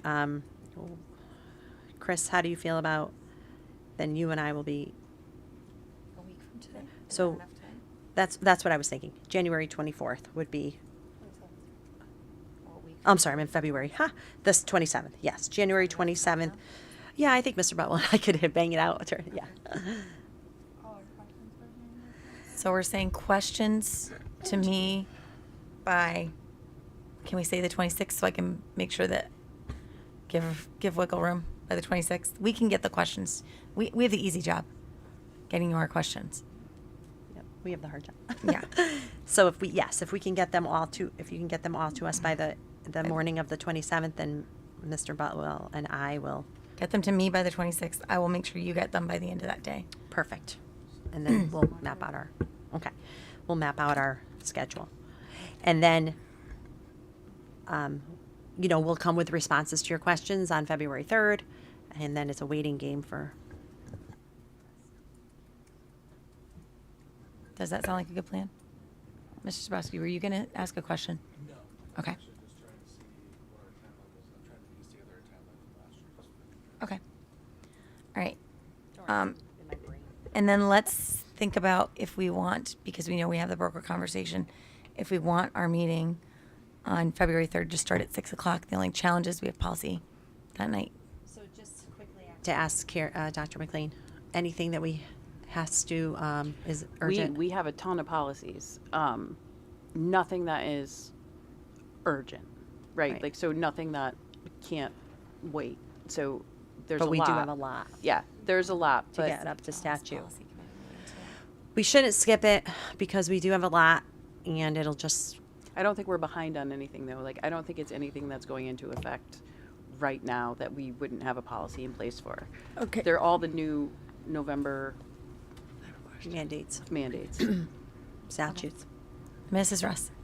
To have us go through a lot of new policies and to go, compile all of our budget questions, it's a lot for us. Yeah, I don't think there's anything that can't wait. So if we can push it till after we have to get our questions. Mm-hmm. I just get nervous because you guys knew where you were 7 years ago when we got here with policy. We're not. No, we're not there. We'll never let that happen. These are like the most updated. Like, we are caught up, so we're in a pretty good place. Okay. Mrs. Cantwell, are you comfortable with that? So that's your committee that you chair. Oh, okay. So the February 3rd we had policy. February 24th, is that facilities? Is that a requirement? I mean, could we do policy on the 24th? I mean, what's the facility situation? I will leave that up to you.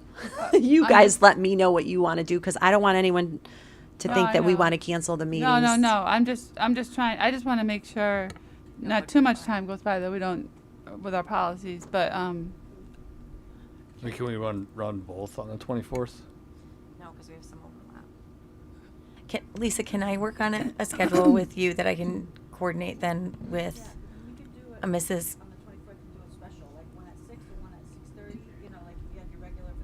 Oh, we can't. That's not enough time.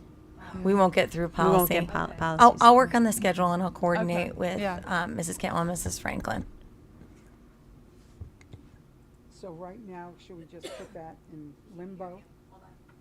Just raise your hand and I'll call you, and then you can. Yours mic is still on, Dr. McLean. Okay, Mrs. Maddie.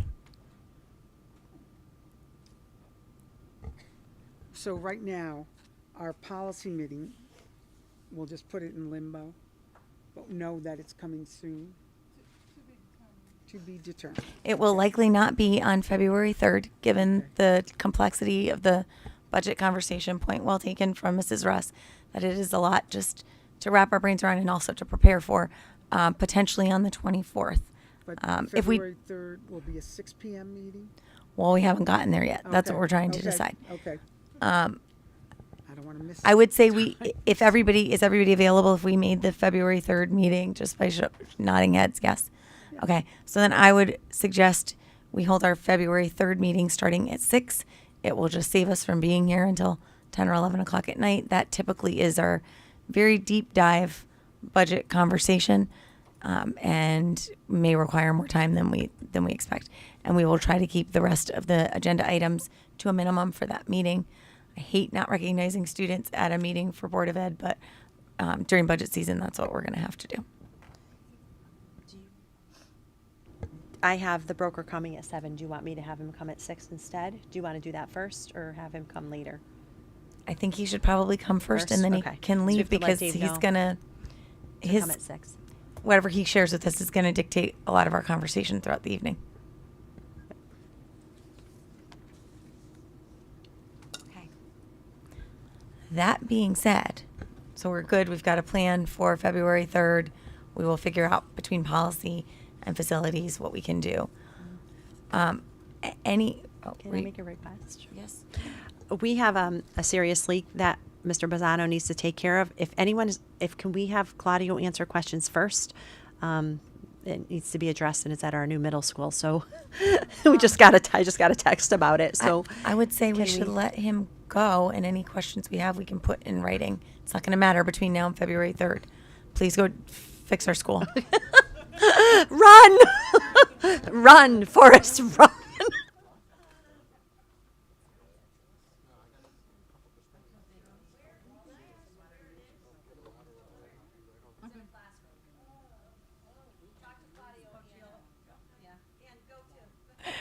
We're excusing Miss Coachella. Don't worry, we won't do anything with your budget. It's so minimal. Miss Middlebrooks is here. She's got you. Don't worry.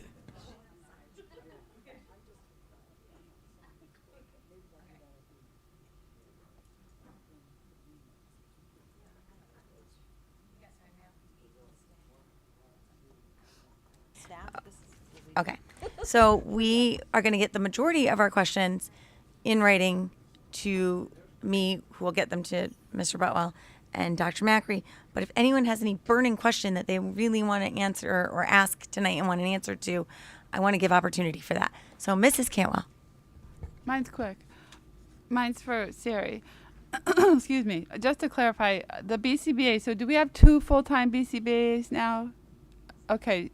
And does one cover ECS and WIS, and the other one covers CMS and the high school, or they kind of just go wherever they need them to go? Sorry. So we have one BCBA that works 5 days a week, and that's at ECS.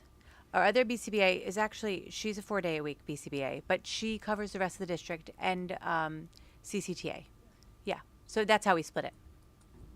And can I just ask a follow-up? Sure. Those behavior tech positions that you're recommending that you want to, so they would report to the BCBA. Would they be kind of their supervisor? Yeah, they would have to oversee them, and they have to provide hours towards to maintain its RBT certification.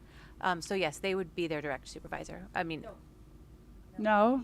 The BCBA, they would oversee them, but Oversee them, but no you one would be would the supervise. supervisor. I mean, I was Right. going to finish that with Uh-uh. I'm the top supervisor, but they report right to them, the BCBA's, and then obviously anything else that comes up, it would be myself. Is for it the kind of building like admin. the way a para-educator report to the special ed Yeah. teacher? That type Certainly. of relationship? Exactly like that. Yeah. Okay. Yeah. And are those for students with IEPs or not necessarily? It is for students with IEPs. Mostly for Yeah. students with IEPs. I mean, obviously they can consult and provide training. We've already done some training with regular ed teachers and all paraprofessionals. So, but the bulk of their position is to provide support to students with IEPs that have behavior goals and objectives or behavior plans.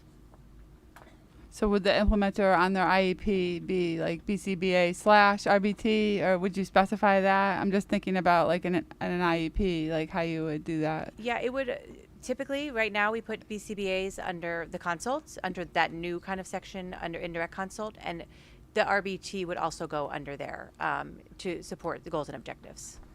Okay. All right. So I'm going to ask for our next meeting, because it's a request for 2 new positions. If you could just give us a little description, you don't have to do it tonight, but what is an RBT? What are the credentials required? What does the training look like? Yeah. Because some of us know, but some of us don't. Okay, sure. Okay. I think Mr. Zabrowski has a question.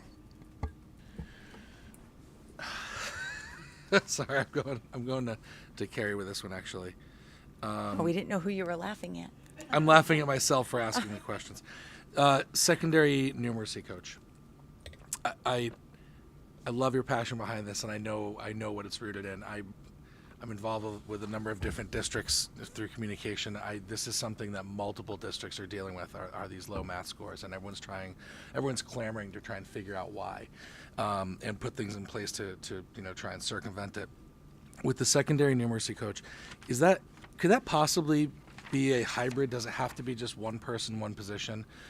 Is there potential for it to maybe be a more experienced teacher who's got maybe some more advanced experience, training, so forth, where they taught maybe fewer classes and then took on some of the responsibilities of a numeracy coach and either had a stipend, or I don't know the teacher's contract like the back of my hand, but maybe it's like a 0.10 additional salaried position or something along those. Is there potential to do that, or you think it's too big of a job to try and do something like that? I think it's way too big of a job to do something like that. I think some districts do try to do that. I've never been a fan of that, just because students will always take priority. That's what happens with teachers. Like, that's going to be their priority. And really, in coaching, it is the adults that should be getting the support. And I don't think that we don't have a need for more math sections at this point. Thanks. And then I have one. Go for it. My other one, and Ms. O'Leary and Ms. McLean, you might end up tag teaming this a little bit. When we were looking at the efforts to reduce student services costs, the second bullet down and then the third sub bullet under that, the Orton Gillingham classroom certification level, associate level. I understand the reputation Orton Gillingham has. I know, numbers of parents who have students who experience dyslexia. It is considered to be a highly effective program to help students in that area. How long does it take to actually get someone Orton Gillingham trained into that certification level? It's a 2-part question, so that's the first part. It's 2 parts. So there's a 30-hour course that we are actually looking to offer this year to some of our staff. But next year, it's a year-long, I would say, practicum to then actually become this classroom educator level. And then the associate is even more training after that. So it's pretty long. And we don't have anybody currently in the district right now that has that level of training. We've had a lot of staff who've taken like the 3-day for Gillingham, which I'm sure you're familiar with. Yep. But we really want to strengthen the instruction for our students and the training for our staff. So we are looking to, and it has been a request from some families. So we're looking to really strengthen that. Yeah. So the reason I asked that question is because I know a number of districts are looking for reading specialists, right? Yeah. And literacy specialists, and a lot of other districts are in their postings indicating that they're looking for people who are Orton Gillingham trained. My concern is we spend the time and the money to train folks, and then they're going to be poached by other districts. What's our plan to prevent that? Because people who are trained in Orton Gillingham, reading specialists who are trained in Orton Gillingham, are high demand, high value. I'm concerned that we train them and then lose them almost immediately once they go through the year and a half with us training. That's always a concern, and I can let Dr. McLean too. I think culture and climate for our staff is very important to keeping them, wanting them to stay here. I do agree with you. So is the financial aspect of it. We don't like to talk about it too much, but we just lost some staff in special education, and most which are going to be making about $20,000 more. And you're totally right, Matt. I'm just, it's a concern only because is it going to be an ongoing training where we're constantly training people in this so that we always have someone at hand to do it? Are we looking at this as a one-shot deal? We're going to do this training. I'm looking more long-term because I love that we're looking to train people in Orton Gillingham. It's got a great reputation. I'm just concerned that we're setting ourselves up to train people who would then be poached by districts that are paying more. And if we don't, but then if we don't do it, it's a disservice to our kids. Yeah, right it's now. definitely the reality. 100% agree. Just so you know, we are looking at all different. So if we have 5 that we're looking at training, they're across the district in terms of level. So we're not just picking all teachers at WIS, right? So, and yes, the hope is that they stay. And we can't say with certainty, right, that they will, but. Well, that's why I'm saying, is this going to be an ongoing, we're going to constantly be looking to train folks in this? What's the cost of that training? All those things kind of come into play, but I just want to make sure I recognize the value of having Orton Gillingham trained reading specialists. I'm 100% with you on doing this. My concern is that are we going to continuously train people so that when we do lose people, we've got a next person up in line to take their spot? Or if we haven't thought about that yet, do we need to consider that going forward in the future? I'm just throwing it out there because I've seen the number of postings for reading specialists, and nearly every one is looking for experience and certification in Orton Gillingham. And as a special ed teacher, just saying, like, we lost a couple special ed teachers. I shared with Dr. Macri before this meeting in our casual conversation, I'm averaging at least 1 and often more emails per week from other districts who are looking for special ed teachers to leave their current district and go to others. And I'm seeing things like, we'll give you a $10,000 signing bonus at the end of your first year. And so the opportunities for people who are well trained in this are out there. And as we know from the last several years, it is becoming, the education environment, particularly for well-trained teachers, is becoming one where they have a lot of opportunity to go and make more money elsewhere or, change their situation. So I'm just concerned, and not concerned. I want to do this. I think this is great. I'm behind you 100%. I just want to make sure that we're looking at, are we going to keep this going so we're always going to have someone trained in that? And we'll definitely keep that into consideration. And I think starting with multiple levels of staff that work in all the buildings is super important. So we're not just focusing on one. Absolutely. All right. Thank you. Thank you.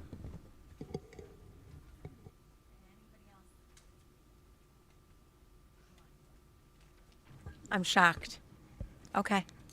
Oh, Miss Maddie. All right, and then Al, and then Mr. Schmidt. All right, now I'm hoping that I can ask a question about this because I'm not sure I'm in the right spot because you all seem to be talking to just these pages, but on this can't be page 2. On page 2 of system-wide, can I ask a question about that? So it's location 5,000. I have no idea what that means. Is that behind the bleachers or what? Anyway, it says Object 322, instructional program improvement. Guess what? Wrong page. Next page, page 3, where it says still location 5,000, but it's down at the bottom. It says homeless transport. And it was actual for 24-25 was $2,328. Adopted for 25-26 was $60,000. Was that a typo or something? Mr. Butwell. What is homeless transport? He's going to talk to it. What the heck? Boy, that's got to be a hit. Yeah, absolutely.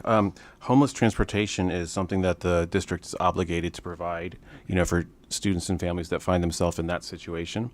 And the difficult piece about that line item is that each year we don't know what the need is going to be. So, fortunately, last year it was a very low amount. But in previous years, if you go back 5 years, that line was as high as $130,000. And so we also feel concerned by putting in 60, is it going to be enough? Based on what needs we don't know about right now. So last year definitely was a low year. Other years, well over 100,000, and I believe I averaged the last 5 or 6 years together, and the average is about 120,000 a year. So, And what does that entail?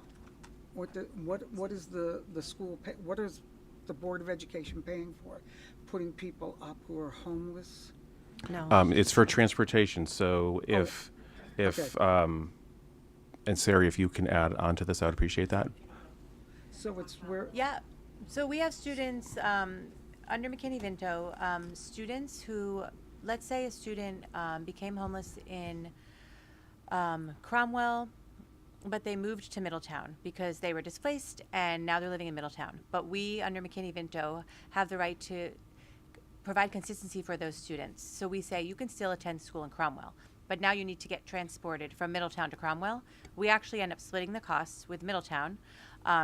So let's say the cost is $50,000, we split that and we pay $30 for the year. So that's technically how it works, and it could be any town in Connecticut that we're doing that with for students who become homeless. And it ebbs and flows. And another example is if we have a student that is in Cromwell and they go live with a family member that's in Rhode Island, we still have to provide transportation.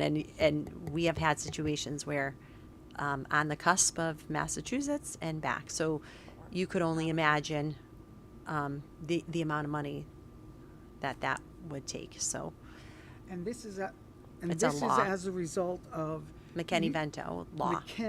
McKinney-Vento. Okay. We can send you a link, Donna, if you want to read about it. Yeah, I'd Yeah, be interested. Sarah can send you a link. Sure, I'll thank send that. you. I'll send that. If it isn't a big No, it's not a big deal. No, we'll send. Good, Okay, good thank question. And actually, across the state, the homelessness is on the rise. So we do have to be very mindful that that could affect our community as well. And the definition of homelessness. So Dr. Macri is just adding the definition of homelessness within a school district is different than what we traditionally think of as homelessness. So it does expand our obligation for transportation and for other services. Mr. Schuman. What's the grant environment look like? Well, we did talk about at a meeting. Steve, you were there. Matt was there. I think it was the facility, and we talked about perhaps putting in a part-time grant writer, and the town would put in the other part-time. But we did call, and there didn't there didn't seem to be any interest in adding this position. So we didn't add it to our budget because a part-time grant writer. Really, we should look at writing grants for the town as a whole, right? Because that's where you're going to save money. And we probably wouldn't get anybody as part-time. But anyway, we are not, and I've talked about this before, right? We're considered we're not very, very wealthy. We're not very, very poor. We're right there. So we don't qualify for we don't even qualify to apply for grants. If we know there's any opportunity that we could apply, we apply. Between Dr. McLean, Claudio, any of us, we will apply. Is it? The Robin family seems to like us. Honestly, if you read their website, because I don't even know how they picked us. Someone's watching out. No, I asked. I was like, "Are you? They're wonderful." But yes, we usually I've already sent the link to Carrie and I told her to apply for other grants. So in terms of our title grants, I'm a little concerned about our title grants. The beginning of this year, we were really unsure about some of the federal title grants that we were going to receive. We did receive those grants in part because that money had already been appropriated. So there is a big question as to whether that money will be appropriated again into those grants. So I haven't heard one single word about it. So like literally not one single word, but has always been a concern of mine because, which wouldn't necessarily, well, I mean, it would have an impact. It would be a bigger impact on year 2 because those grants are 2-year grants. But it would still have some impact, but the bigger impact would be on the second year. The answer is I don't know. There's an article on the Current this morning. The state's running a nice, another surplus. Yeah, so they're talking about they're committed, availability and of it sounds like they're money. committed to funding Making up whatever the- needs yeah. to be funded. So, although they've got a lot of priorities, I read a lot of priorities in there, but I know that there has been a lot of support at the state level for funding education if it's not at the federal level. So, Especially the grants, the Right. title grants really target our most needy population. So Connecticut, like Carrie said, is committed to making sure that we get the funding. Who knows? It could change overnight. So you're right. We don't know. We just cross our fingers and our toes and hope. I won't know until, October, believe it or not, right? I won't know until some of the title grants were just approved in December, right before the holiday. So, it really won't be till late fall, early winter that we know what we're going to get for federal and state grants. Alan, it's significantly different from the philanthropic world, the family foundations like this grant that we received versus government, because the family foundations are inundated with a lot of organizations that have seen their federal funding cut and they're not able to get any other support, so they're reaching out to corporate foundations, family foundations, even some of the community foundations. This is what I teach at UConn, so I would strongly advise us against hiring a part-time grant writer because grants are much more effective if they come from the passion that we heard around the table today. But it's a lot of work, and it's an extra thing on top of everybody else's already full plates. So that's the challenge. Where I work is there's a lot of different senior housing projects, and some boards are very inactive. Other boards, they get some people who are writing, and there's some serious money, millions coming in. So the people are writing checks. We had a grant writer where our last district was, but it's also a district in need, and it was an alliance district. But the money that was coming in by some of the extra grants that were being written paid for that person's salary and about 25 million more.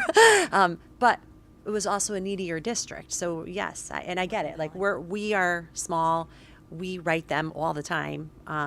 But we also know the ones that we don't even really, we're not going to have a chance. There's also wealthier districts. Wealthier districts have grant writers and they get a ton of money too. I don't want to say that I disagree with my board chair because it's only my second meeting. You can disagree with me.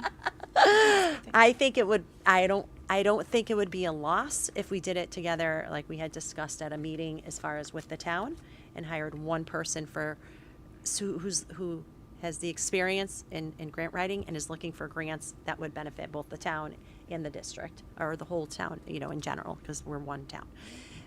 I also agree. There is passion from the people who write and the little monies that we get from the grants, but you don't know until you try. I've seen it work, but it was also a very different district. That's my 2 cents. Okay, Mrs. Are you, Mr. Schumann? You good? Okay, Mrs. Russ. Thank you. I have a couple questions, but I'm going to start backwards since we're talking about grants. Are there grants available? I believe I've heard from other districts that they have had the math grant available, available for math specialists, but that have come in service. Do we have? I've never heard of anything. I've never heard of a math, but there was a grant a couple years ago, which I did apply for and we did not get, which was a after-school tutoring program. Yeah. It was post-COVID, and they were giving districts money to hire tutors. But that's the only thing that I know of, and we did apply for that, but we didn't. It was really money that they were trying to allocate to alliance districts. Okay. But if there is one, I will certainly apply for it. Okay. So if you know of one, then I would be happy. I'll see if I can find out. But just along the lines of the math specialists that we want to, that, you know, you're looking to add in.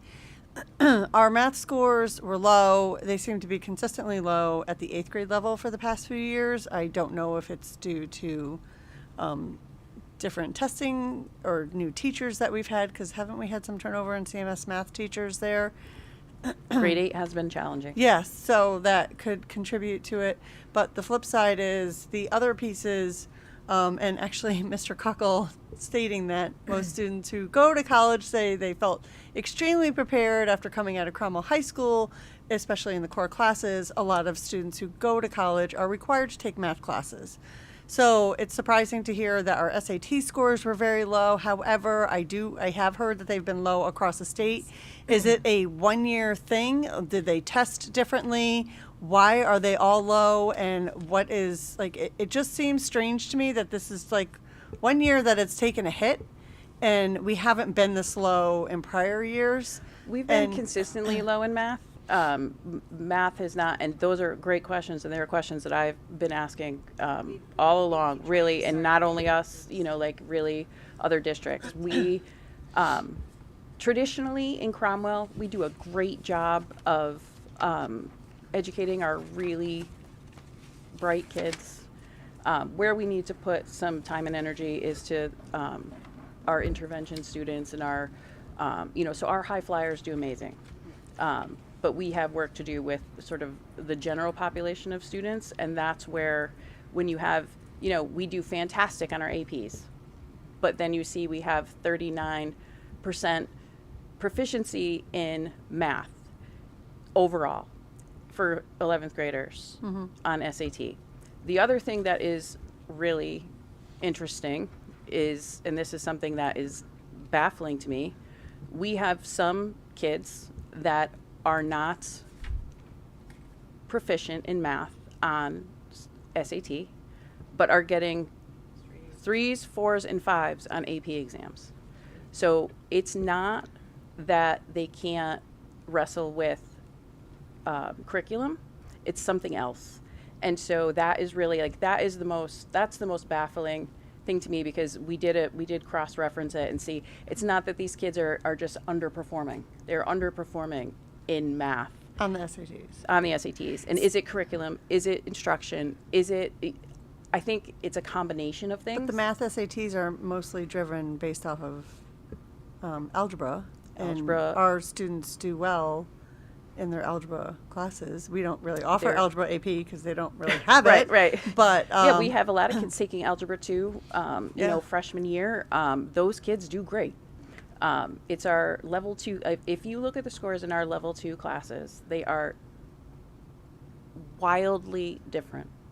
So that's really where we have to and they're focus. coming out of 8th grade already lower than they should be. Okay. Right, So- right, exactly. And then we have a new curriculum in the middle school, and now we're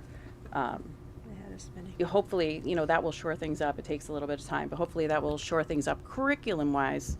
But instructionally, there's still work that we can absolutely do.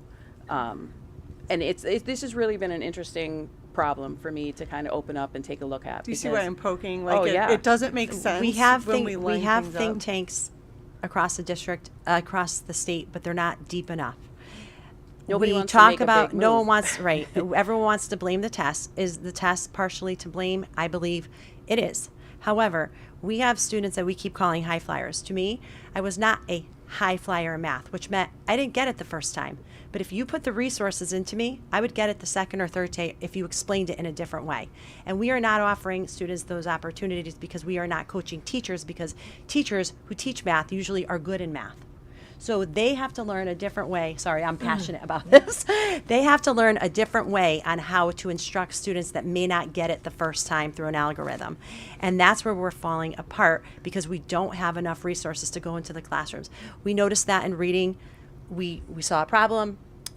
Amy, Carrie, the coaches all together came up with a plan. We're thriving. We're thriving. Are we still where we need to be? No. Are we worlds? Yes. Julie is doing this with one coach. across the entire district. You cannot get into the classrooms and provide the teacher, when we talk about instruction, there's particular types of instruction that all students can access. Are we providing those resources to the teachers so that they know how to access their students? We're not providing those opportunities because we don't have the coaches. We know the coaching model works. It has worked. It's proven for us. It's expensive, but at the risk of what? To what is happening is the gap is increasing. Julie probably can go in and she'll tell you we have an exceptional group of math teachers. They are killing themselves, but yet they still need to be provided with instructional strategies that they can use on the spot with the coach right next to them. And there's a coaching model that we use, and it works. So I don't think we're going to see, because we have districts who are performing, right? Who the students are performing in math. And that's the difference. So when we talk about high flyers, I don't really like to say that. I say we have kids who, if they have more opportunities and they're instructed in a different way with different methodologies, they will learn. And that's what I'm hearing from a lot of our students as well. Okay. I'm going to just, Mrs. Russ, are you? Just one quick question. Yep. I thought we had credit recovery already. And it says here that it was the first year was in, I'm sorry, I can't read it. 25-26 school year. I thought we already had the credit recovery program at the high school. We've always had credit recovery. We changed the model of it. Do you want to speak to that? So there's two. There's a credit recovery in the summer that you might be thinking of. This is specifically for students that most of them have 504 and their IEPs, but we did implement that last year by hiring a teacher after school, and we didn't offer that like a true program in the past, and now we do. We call it a credit recovery program. We have a teacher that is available every day to work with the students 2 hours a day. So we've had similar, but we haven't had a true program that now we do. We haven't had a class like during the school day. Sorry, we haven't had a class during the school day as credit recovery. Yeah, this is after school. It's 2 hours after the school day. So we have not had a class. No, but in the past we did have. Yeah, they have worked. We have had credit recovery where the kids would go during the school day. Yes. And then we. Andrew, do you want to? I don't want to say the wrong thing, and I don't. I know that you know more of the details on this. Do you want to? It is. So yeah, Catherine, to answer your question, we did have a credit recovery class, but now that was staffed by a teacher during the day, but now you don't do that because of the online world that we have and the online programs. So credit recovery is offered during the day for some students, but it's an online-based program. Okay, thank you. Just 1 second, Miss Maddie, because I have a couple questions. My first questions, unless anybody else that didn't get to ask a question yet. Okay.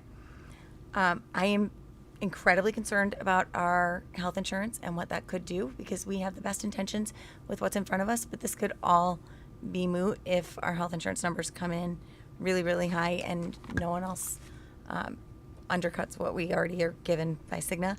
So I'd like to just understand if there's any positions, because there's no reductions in this budget for positions. Are we losing any positions due to attrition that would then lead to potential vacancies that don't need to be filled because we have less kids at that particular grade level, or we can consolidate classes because we have smaller class sizes? Just putting it out there. It doesn't have to be answered now, but something to think about for our February 3rd that we should look at, because I do think we need to have some contingency planning if we don't do better with our insurance numbers. We have, we know how many students are in every classroom. We have our eyes on all enrollment, and we look at that all the time. We made a mistake a few years ago by saying we're not going to fill positions through attrition, and that got everyone into a hissy fit. So I'm going to hold back and say I didn't mean to step in anything or scare people start anybody, flipping but at people. sorry. So we definitely are looking. We definitely have that. We have our eye on that as well. Do we have some smaller class sizes than we would like? Is there some movement? We believe so, but that can also change, and we wouldn't make that decision until we absolutely had to make that decision. But yes, to answer your question, yes, we're looking at everything. Okay, thank you. Anybody else that didn't get to ask a question yet? Okay. We'll do one for round 2, but I'm not going to open it up to everybody for round 2 because we are going to be here all night. So just one, please.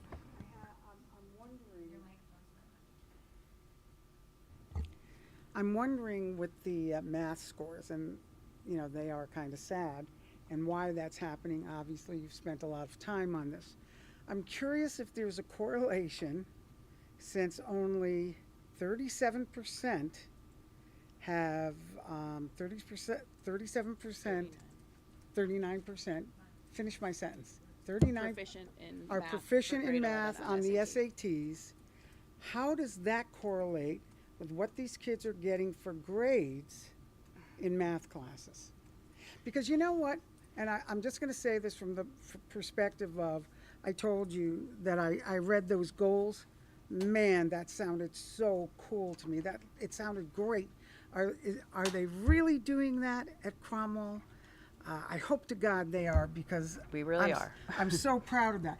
But then again, I look at all the kids who are on the honor roll. I don't know anything about weighting, but I'm hearing Catherine talk about, it's not really an honors class if blah, blah, blah. So I'm wondering whether or not this correlation is also happening in the classroom, where teachers are going to have to say, hey, look, these kids are not getting it. They're not doing well enough, and maybe that's part of the reason why they're also not doing well on the SATs. That is a loaded question in a lot of ways. Yeah. I I taught for 35 years. Yeah. I went There through it. is, I cannot sit here and be honest with everyone and say that we do not have grade inflation, because we do. A student's grade in the classroom is based more than whether they do well on a test. And so it's not always an accurate measure, especially in our lower level classes, to say that our students are proficient in grade level material in particularly our lower level classes, because in math, and this is part of the big problem, and this is why when we talk about math, it's a systemic problem and it's not a grade 8 problem. Because if a student, we start leveling kids very early in math. And so if a student by 7th grade is not in our higher level math class where they're getting grade level and higher material, then they've got gaps. And then when they get to the next year, they're filling those gaps and getting more gaps. And so then it compounds when they're going up, because in reading, things spiral, right? They're the same skills over and over with a different text complexity. In math, it is a progression of skills. So when they have holes, they only compound. And if a teacher can only work on so many holes. And so that's really why math is a much bigger nut to crack than other subjects. But to go back to your question, sometimes, especially in our lower level classes, they're doing okay on the material that they're seeing, Right. but that may not necessarily be grade level material, because that teacher is backfilling in skills. And has to take that kid from where he is to the next Yeah, point. because there's no, you can't go And from especially here to here. in skills-based like math. Okay. Thank That's you. honest. Okay. If there's no other burning budget questions, I'm going to move us on, and we will await the list of questions and answers for our February 3rd meeting, which will start at 6 o'clock. So let me check. You're going to give us questions, or we're going to come prepared. Everybody's going to send me questions in a Google form, which Steve's going to help me set up. And We'll come prepared too. and you will come prepared to present the answers to those questions. Yes? Oh, and Lisa can send out a Google form? Unless you want Thank to. you. Okay. Thank you. Sorry. I'm Part of sharing the my job. lack of technological proficiency. Okay. Right now. Thank you, Lisa. We have a couple of things that we still, we're on N under new business. Approval of minutes and motions for the December 9th meeting. which is reference N in your packet. May I have a motion to approve? Motion. Thank you. Mrs. Russ, is there a second? Thank you, Mr. Zabrowski. All in favor? Aye. Anybody opposed? Okay. Abstention from Mr. Heisman, Lisa. Oh, an abstention from Mrs. Cantwell. Thank you. Okay. Stipend approval, reference O in your packet. Can I please, you want to raise your, you want? Oh, what it is? I don't have it open right now. I can tell you. You're good? Okay. Yes, related to softball and an indoor track assistant position. May I please have a motion to approve the stipend as presented? Thank you, Mr. Schuman. Second. Thank you, Ms. Lamb. All in favor? Anybody opposed? Abstaining? Beautiful. Thank you. Human resource personnel activity is informational in your packet. I will point out, as we mentioned earlier, we have some positions that are very difficult to fill, particularly including special educators, paraprofessionals. We are seeing that. Every district is seeing that, but something for us to definitely keep an eye on and be thoughtful about. Anything you want to add, Mr. Morrow? No, we're just actively recruiting it, and we do have applications coming in very quickly. It's very fast how when we interview a candidate, we see them taken by another district very fast. So as Matt talked previously about special education and how right now it's an area that's very hard to find. So that's what we're seeing, and hopefully we're going to get these positions filled as fast as we can for this school year.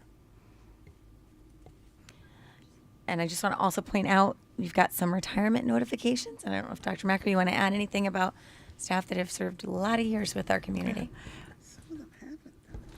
Actually, these are people who have not served a ton of years here, but what they've brought here, all three of these people, Mr. Urso, decided that he was going to conclude his year here in Cromwell after 35 years. And this is someone who was a principal and then went back teaching, and he really put in extreme effort to be the best science teacher that he possibly could be. Lesson planning, it was as if he was a first-year teacher again, and we really appreciate him helping us during a really difficult time in science, and we were grateful for his finishing his years of service here, and wish him the very best after 35 years in education.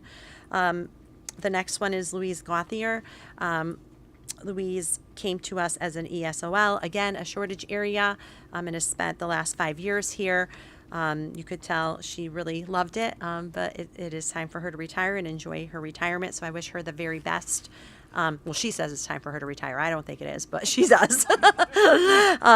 I wish her the very best in her future and in her retirement, and we appreciate her service. And the last one, hits home. You could read it yourself. I did work with Mr. Leckie, and I feel, like I told Mr. Leckie, I feel honored that after how many years of service in the other district that he worked in, that we worked together in, that he came here, and any teacher, any student whose life he was able to touch in 3 years is better off because of him. He is an amazing educator. It's sad for me to even see him retiring. I told him no when he gave us the letter. I said, no, come back next year. He deserves the most incredible retirement. He has given every inch of his life to students in Middletown and in Cromwell. I can't say enough about him, and I feel honored that he came here and that I was able to receive this letter of retirement from him. I can't wish him enough happiness and joy in his life. And that is it. Congratulations to all and best wishes to them on a well-deserved retirement. Okay. Principal reports are included in your packet informationally. And in terms of committee reports, we mentioned already, policy did not meet, but facilities and technology did. Mr. Heisman chaired that meeting. Do you want to just give a quick update? You're on. So we discussed some of the ongoing CNR projects. Claudio gave us a list, which was actually included with this meeting for information. And then we also reviewed the 5-year capital plan, which was prioritized specifically for fiscal year 27 for the CNR projects that are going to get put forward for this budget cycle. Which, Alicia, I don't know if we wanted to. Yeah, I don't know. I don't think anyone's seen it yet. That's the thing. It was in your Everybody got it. Everyone got it. Yeah. So I don't know if we wanted to make a motion to approve that to move forward through the budget process. Yeah. So- So we need a motion. So I'd unless like to it's make a coming motion. from the committee. Yeah, I'd like to make a motion from the committee to approve the fiscal year 27 capital plan for CNR expenses for this year's budget cycle. Is there a second? Thank you, Mr. Schuman. All in favor? You have a Yep. Any discussion? But you got to use your mic. You know, I taught for 35 years. No one had a problem hearing me, even when the kids were in the... Oh, that's right, that's right. Even when the kids were in the bathroom, they could hear me. Is this Steve, is this the plan that the mayor wanted to put together with community people and all of that? Correct. For this cycle, we're just going to approve the first page of the plan, and then the rest of it for the next 5 years will be something that the Facilities and Asset Committee will look at, provide feedback to the Board of Ed Facilities Okay. Committee, So, and because then I go went from through, there. so you're asking us to approve the first page. Is that what you're saying? Correct. Okay, okay. And then at this point, you didn't have a whole community group, or did you? No, not yet. It was just the timing, because the first meeting for that group is the 27th. Okay. So there just won't be enough time to Okay. modify this, and Okay. we've discussed it here and feel it's appropriate. Thank you very much. That's all I needed to know. So, motion's on the table and seconded. All in favor? Okay. Anybody opposed or abstaining? Okay. So this recommendation then passes, and then we have to move it forward to the next steps with Town Council Board of Finance. Okay, so this Okay. draft. Well, it's approved by the Board of Ed, but it has to go through Town Council and Board of Finance. Okay. We think. Yes. Steve's saying yes. Okay. Thank you.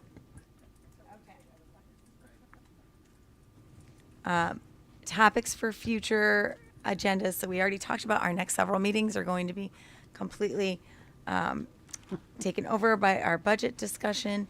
We do have an ESS update scheduled for March, but my suggestion would be that we don't have that because we might still be having And I budget think discussions. We talked about moving that to June. Yeah, doing it end of the year. Just happen in June.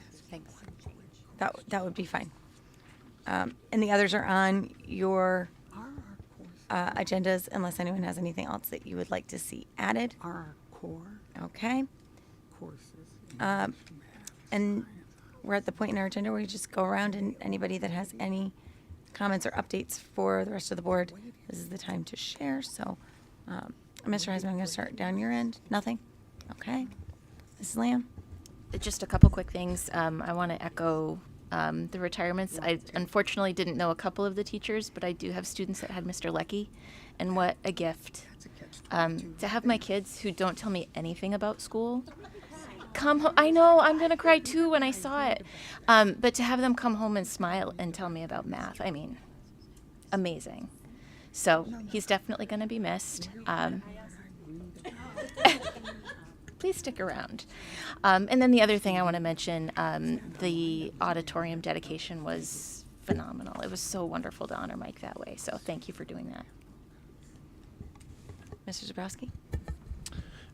Two quick ones. First off, thanks to our administration for putting together the presentation tonight and taking the time and thought to answer all our questions. I absolutely appreciate not only the time and effort you put into it, but the passion you have for the success of this district, and the advocacy that you're putting forward to provide the best education for our students, going in knowing full well that it's probably going to get cut in different places, which I know is like painful. I know you've done the best you can with it. And the other one is just another retirement note, Mr. Urso.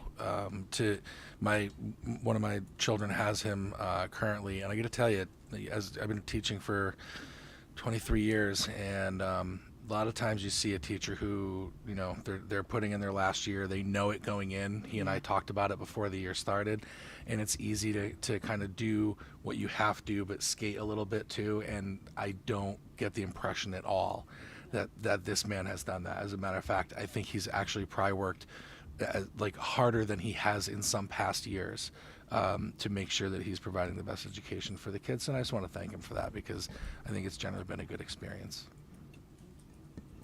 Mrs. Russ. Really quick. Yep, the middle school auditorium dedication was phenomenal, very emotional. I don't know how Megan Camilleri listened to her mother speak and turned around and said, "Okay, kids, first song is going to be." She did a fantastic job. It was amazing to see his kids. I've known Mike since I was really little. We grew up together. And so it was a really emotional and special night. So thank you to everybody who put that on. They did a fantastic job. I couldn't believe how crowded it was. And there were parking issues at our new middle school, which was a good thing for that night. But yeah, thank you for all who put their hands in that, because they did a fantastic job.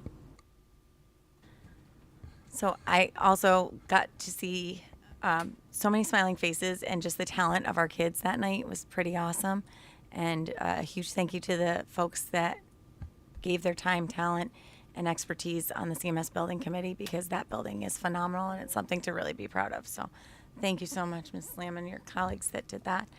I just want to point out, every meeting that we have, our student representatives talk not just about athletic talent and not just about academic talent, but they talk about kids who are stepping up and giving back to the community.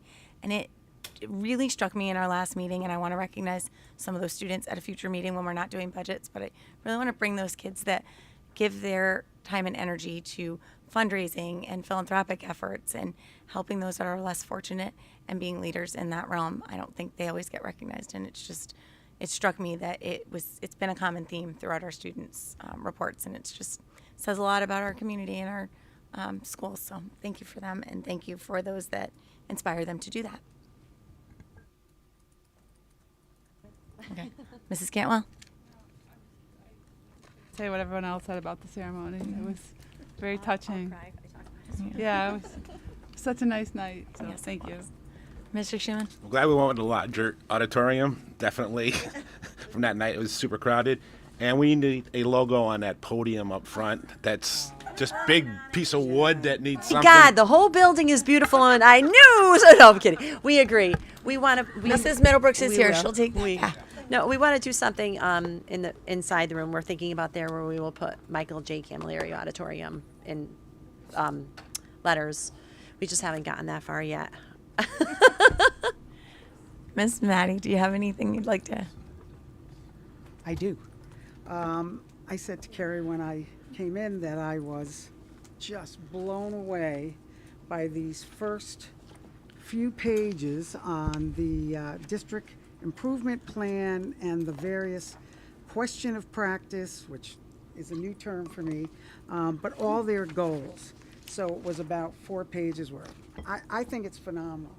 If this, and this is what I said, if this is really what our schools do, it's amazing. It's wonderful. I hope so. And then these are the best teachers who should be paid as much as we possibly can pay, and give them the insurance that they need, because this is exactly what should happen if, in fact, we are going to have a stellar and a superlative school system. And this is wonderful. It just warmed my heart. And then I had to go on to see those little adorables, and then it was, oh my God, all the budget stuff. But that is Fun phenomenal. stuff that I get to so do. whoever's responsible, Here is the Carrie and fun her part team, now. whoever put that together, hallelujah. That's all I can say.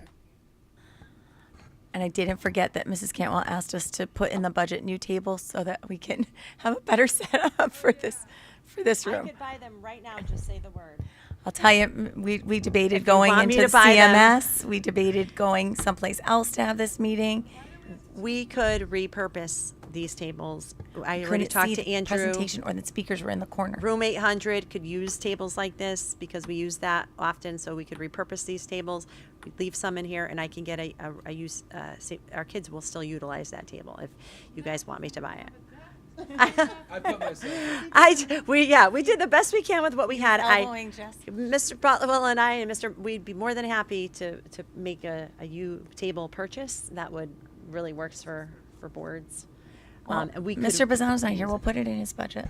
Oh, don't worry. We please. Are you kidding me? He asks for everything every day anyway.